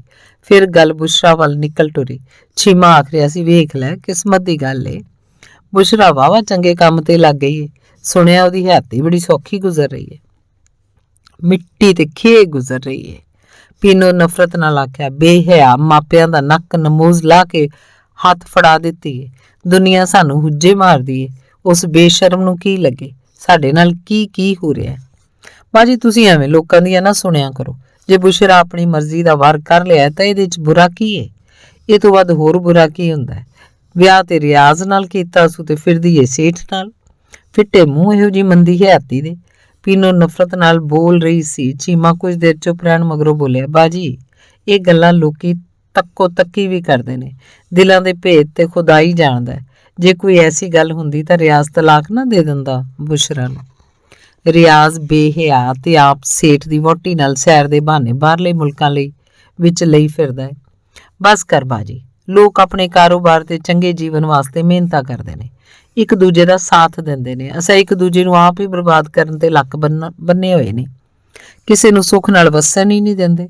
ਬਾਜੀ ਖੁਦਾ ਵਾਸਤੇ ਕੁਝ ਤੇ ਖਿਆਲ ਕਰ। ਅਸੀਂ ਤੇ ਬਰਬਾਦ ਹੋਏ ਹਾਂ ਤੇ ਬੁਸ਼ਰਾ ਨੂੰ ਹਯਾਤੀ ਦਾ ਆਨੰਦ ਮਾਣਨ ਦਿਓ। ਪੀਨੋ ਨੂੰ ਚੀਮਾ ਦੀ ਗੱਲ ਉੱਤੇ ਹੈਰਾਨੀ ਹੋਈ ਕਿ ਜਿਹੜਾ ਬੁਸ਼ਰਾ ਨੂੰ ਆਪਣੀ ਵਹੁਟੀ ਬਣਾਉਣ ਲਈ ਰੀਝ ਕੀਤੀ ਰੱਖਦਾ ਸੀ, ਹੁਣ ਉਹਦੀ ਮੰਦੀ ਹਯਾਤੀ ਦੀ ਹਮਾਇਤ ਕਰ ਰਿਹਾ। ਤੇ ਪੀਨੋ ਗੁੱਸੇ ਨਾਲ ਭਰਾ ਵੱਲੋਂ ਮੂੰਹ ਮੋੜ ਲਿਆ ਤੇ ਚੁੱਪ ਹੋ ਗਈ। ਚੀਮਾ ਮੰਜੀ ਤੋਂ ਉੱਠਦਾ ਹੋਇਆ ਫੇਰ ਬੋਲਿਆ, ਬਾਜੀ ਮੈਂ ਰੋਜ਼ ਸ਼ਹਿਰ ਜਾਣਾ ਵਾਂ, ਚੰਗੇ ਮੰਦੇ ਨਾਲ ਵਾਹ ਪੈਂਦਾ ਹੈ। ਹਰ ਇੱਕ ਦੀ ਗੱਲ ਸੁਣੀ ਦੀ ਏ। ਸ਼ਹਿਰੀ ਜੀਵਨ ਨੂੰ ਨੇੜੇ ਹੋ ਕੇ ਵੇਖਿਆ ਹੈ। ਸੋਹਣਾ ਜੀਵਨ ਦੇ ਕਮਾਈਆਂ ਨਾਲ ਹੀ ਹੰਢਾਇਆ ਜਾ ਸਕਦਾ ਹੈ। ਅਖੇ ਪੈਸਾ ਮਿਲੇ ਤੋ ਪੈਸਾ ਜਿਸਮ ਅੰਦਰ, ਪੈਸਾ ਮਿਲੇ ਤੇ ਪੈਸਾ ਜਿਸਮ ਅੰਦਰ, ਪੈਸੇ ਬਿਨਾਂ ਤੇ ਜਾਨ 'ਚ ਜਾਨ ਵੀ ਨਹੀਂ। ਪੀਨੋ ਗੁੱਸੇ ਨਾਲ ਭਰਾ ਨੂੰ ਦੁਹੱਥੜ ਮਾਰ ਕੇ ਆਖਿਆ, ਫਿੱਟੇ ਮੂੰਹ ਐਸੀ ਹਯਾਤੀ ਦਾ, ਤੂੰ ਵੀ ਸਾਰੀਆਂ ਖੋਲ ਕੇ ਪੈ ਗਿਆ ਹੈ। ਮੈਂ ਤੇ ਚਾਹੁੰਦੀ ਸਾਂ ਬੁਸ਼ਰਾ ਤੇਰੀ ਵਹੁਟੀ ਬਣਦੀ, ਉਹਦੀ ਕਮਾਈ ਹੱਥ ਆਉਂਦੀ, ਪਰ ਤੈਨੂੰ ਸਮਝ ਹੀ ਕਿਸੇ ਗੱਲ ਦੀ ਨਹੀਂ। ਅੱਗੋਂ ਮਾਰਨਾ ਹੈ। ਨਹੀਂ ਬਾਜੀ ਇਹ ਗੱਲ ਨਹੀਂ। ਸ਼ਹਿਰ ਜਾ ਕੇ ਮਾਲਿਸ਼ ਕਰਨ ਨਾਲ ਮੈਨੂੰ ਆਪਣੀ ਸਮਝ ਆ ਗਈ ਹੋਈ ਹੈ ਕਿ ਕਮਾਈ ਉਹ ਜਿਹੜੀ ਬੰਦਾ ਆਪ ਕਰੇ। ਨਾਲੇ ਮੈਂ ਤੇ ਆਪਣੇ ਆਪ ਜੋਗਾ ਨਹੀਂ, ਬੁਸ਼ਰਾ ਨੂੰ ਕਿੱਥੋਂ ਕਮਾ ਕੇ ਖਵਾਉਂਦਾ। ਪੀਨੋ ਗੁੱਸੇ ਨਾਲ ਆਖਿਆ, ਤੂੰ ਕਮਾ ਕੇ ਖਵਾਣਾ ਸੀ ਉਹਨੂੰ? ਬੁਸ਼ਰਾ ਦੀ ਕਮਾਈ ਤਾਂ ਤੇਰੀ ਹੋਣੀ ਸੀ। ਬੁਸ਼ਰਾ ਨੂੰ ਆਪਣੇ ਹੱਥੋਂ ਨਿਕਲ ਜਾਵਣ ਦਾ ਪੀਨੋ ਨੂੰ ਅਜੇ ਵੀ ਤੀਕ ਪਛਤਾਵਾ ਹੈ। ਅਜੇ ਤੀਕਰ ਬੁਸ਼ਰਾ ਦਾ ਪਿੱਛਾ ਨਹੀਂ ਛੱਡਿਆ। ਆਪਣੇ ਖਾਵੰਦ ਨੂੰ ਐਸੀਆਂ ਗੱਲਾਂ ਕੋਲੋਂ ਬਣਾ ਕੇ ਘੜ ਕੇ ਬੁਸ਼ਰਾ ਦੇ ਖਿਲਾਫ ਭੜਕਾਇਆ ਹੋਇਆ ਹੈ। ਪੀਨੋ ਅਜੇ ਵੀ ਚਾਹੁੰਦੀ ਹੈ ਬੁਸ਼ਰਾ ਆਪਣੇ ਖਾਵੰਦ ਕੋਲੋਂ ਤਲਾਕ ਲੈ ਲਵੇ ਤੇ ਚੀਮਾ ਦੀ ਵਹੁਟੀ ਬਣਾਈ ਜਾ ਸਕਦੀ ਹੈ। ਅੱਜ ਬੁਸ਼ਰਾ ਦੀ ਕਮਾਈ ਉਹਦੇ ਪਿੱਛੇ ਆਵੇਗੀ ਤੇ ਪੇਕੇ ਘਰ ਪੱਕਦੀ ਰੋਟੀ ਧੀ ਦੇ ਘਰ ਵੀ ਕਦੀ ਕਦੀ ਆ ਜਾਂਦੀ ਹੈ। ਬੁਸ਼ਰਾ ਦੀ ਦੂਜੀ ਭਰਜਾਈ ਮਿੱਤਰਾ ਵੀ ਇੰਜ ਦੀ ਸੋਚ ਰੱਖਦੀ ਹੈ ਤੇ ਉਹ ਵੀ ਆਪਣੇ ਖਾਵੰਦ ਯਾਨੀ ਬੁਸ਼ਰਾ ਦੇ ਭਰਾ ਨਸੀਬ ਨੂੰ ਬੁਸ਼ਰਾ ਖਿਲਾਫ ਕੀਤਾ ਹੋਇਆ ਹੈ।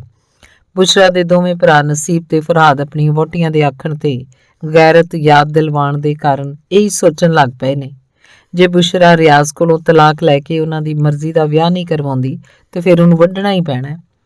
ਪੀਨੋ ਤੇ ਮਿੱਤਰਾਂ ਨੂੰ ਇੱਕ ਹੋਰ ਸਾੜ ਵੀ ਸੀ ਕਿ ਬੁਸ਼ਰਾ ਇੰਜ ਕਮਾਈ ਕਰਕੇ ਛੋਟੇ ਭਰਾ ਹਬੀਬ ਦੀ ਮਦਦ ਕਰਦੀ ਰਹੀ ਤਾਂ ਹਬੀਬ ਸਾਥੋਂ ਅੱਗੇ ਨਿਕਲ ਜਾਏਗਾ। ਉਹਦੇ ਬਾਲ ਬੱਚੇ ਸਾਡੀ ਔਲਾਦ ਨਾਲੋਂ ਢੇਰ ਸੌਖੇ ਰਹਿਣਗੇ ਤੇ ਸਾਡੀ ਔਲਾਦ ਤੇ ਹਬੀਬ ਦੀ ਔਲਾਦ 'ਚ ਬਰਾਬਰੀ ਨਹੀਂ ਰਹਿਣੀ। ਕਿਉਂ ਨਹੀਂ? ਕਿਉਂ ਨਾ ਅੱਗੋਂ ਨਾ ਆਉਣ ਵਾਲੇ ਪਾੜੇ ਨੂੰ ਅੱਜ ਹੀ ਮੁਕਾਤਾ ਜਾਵੇ।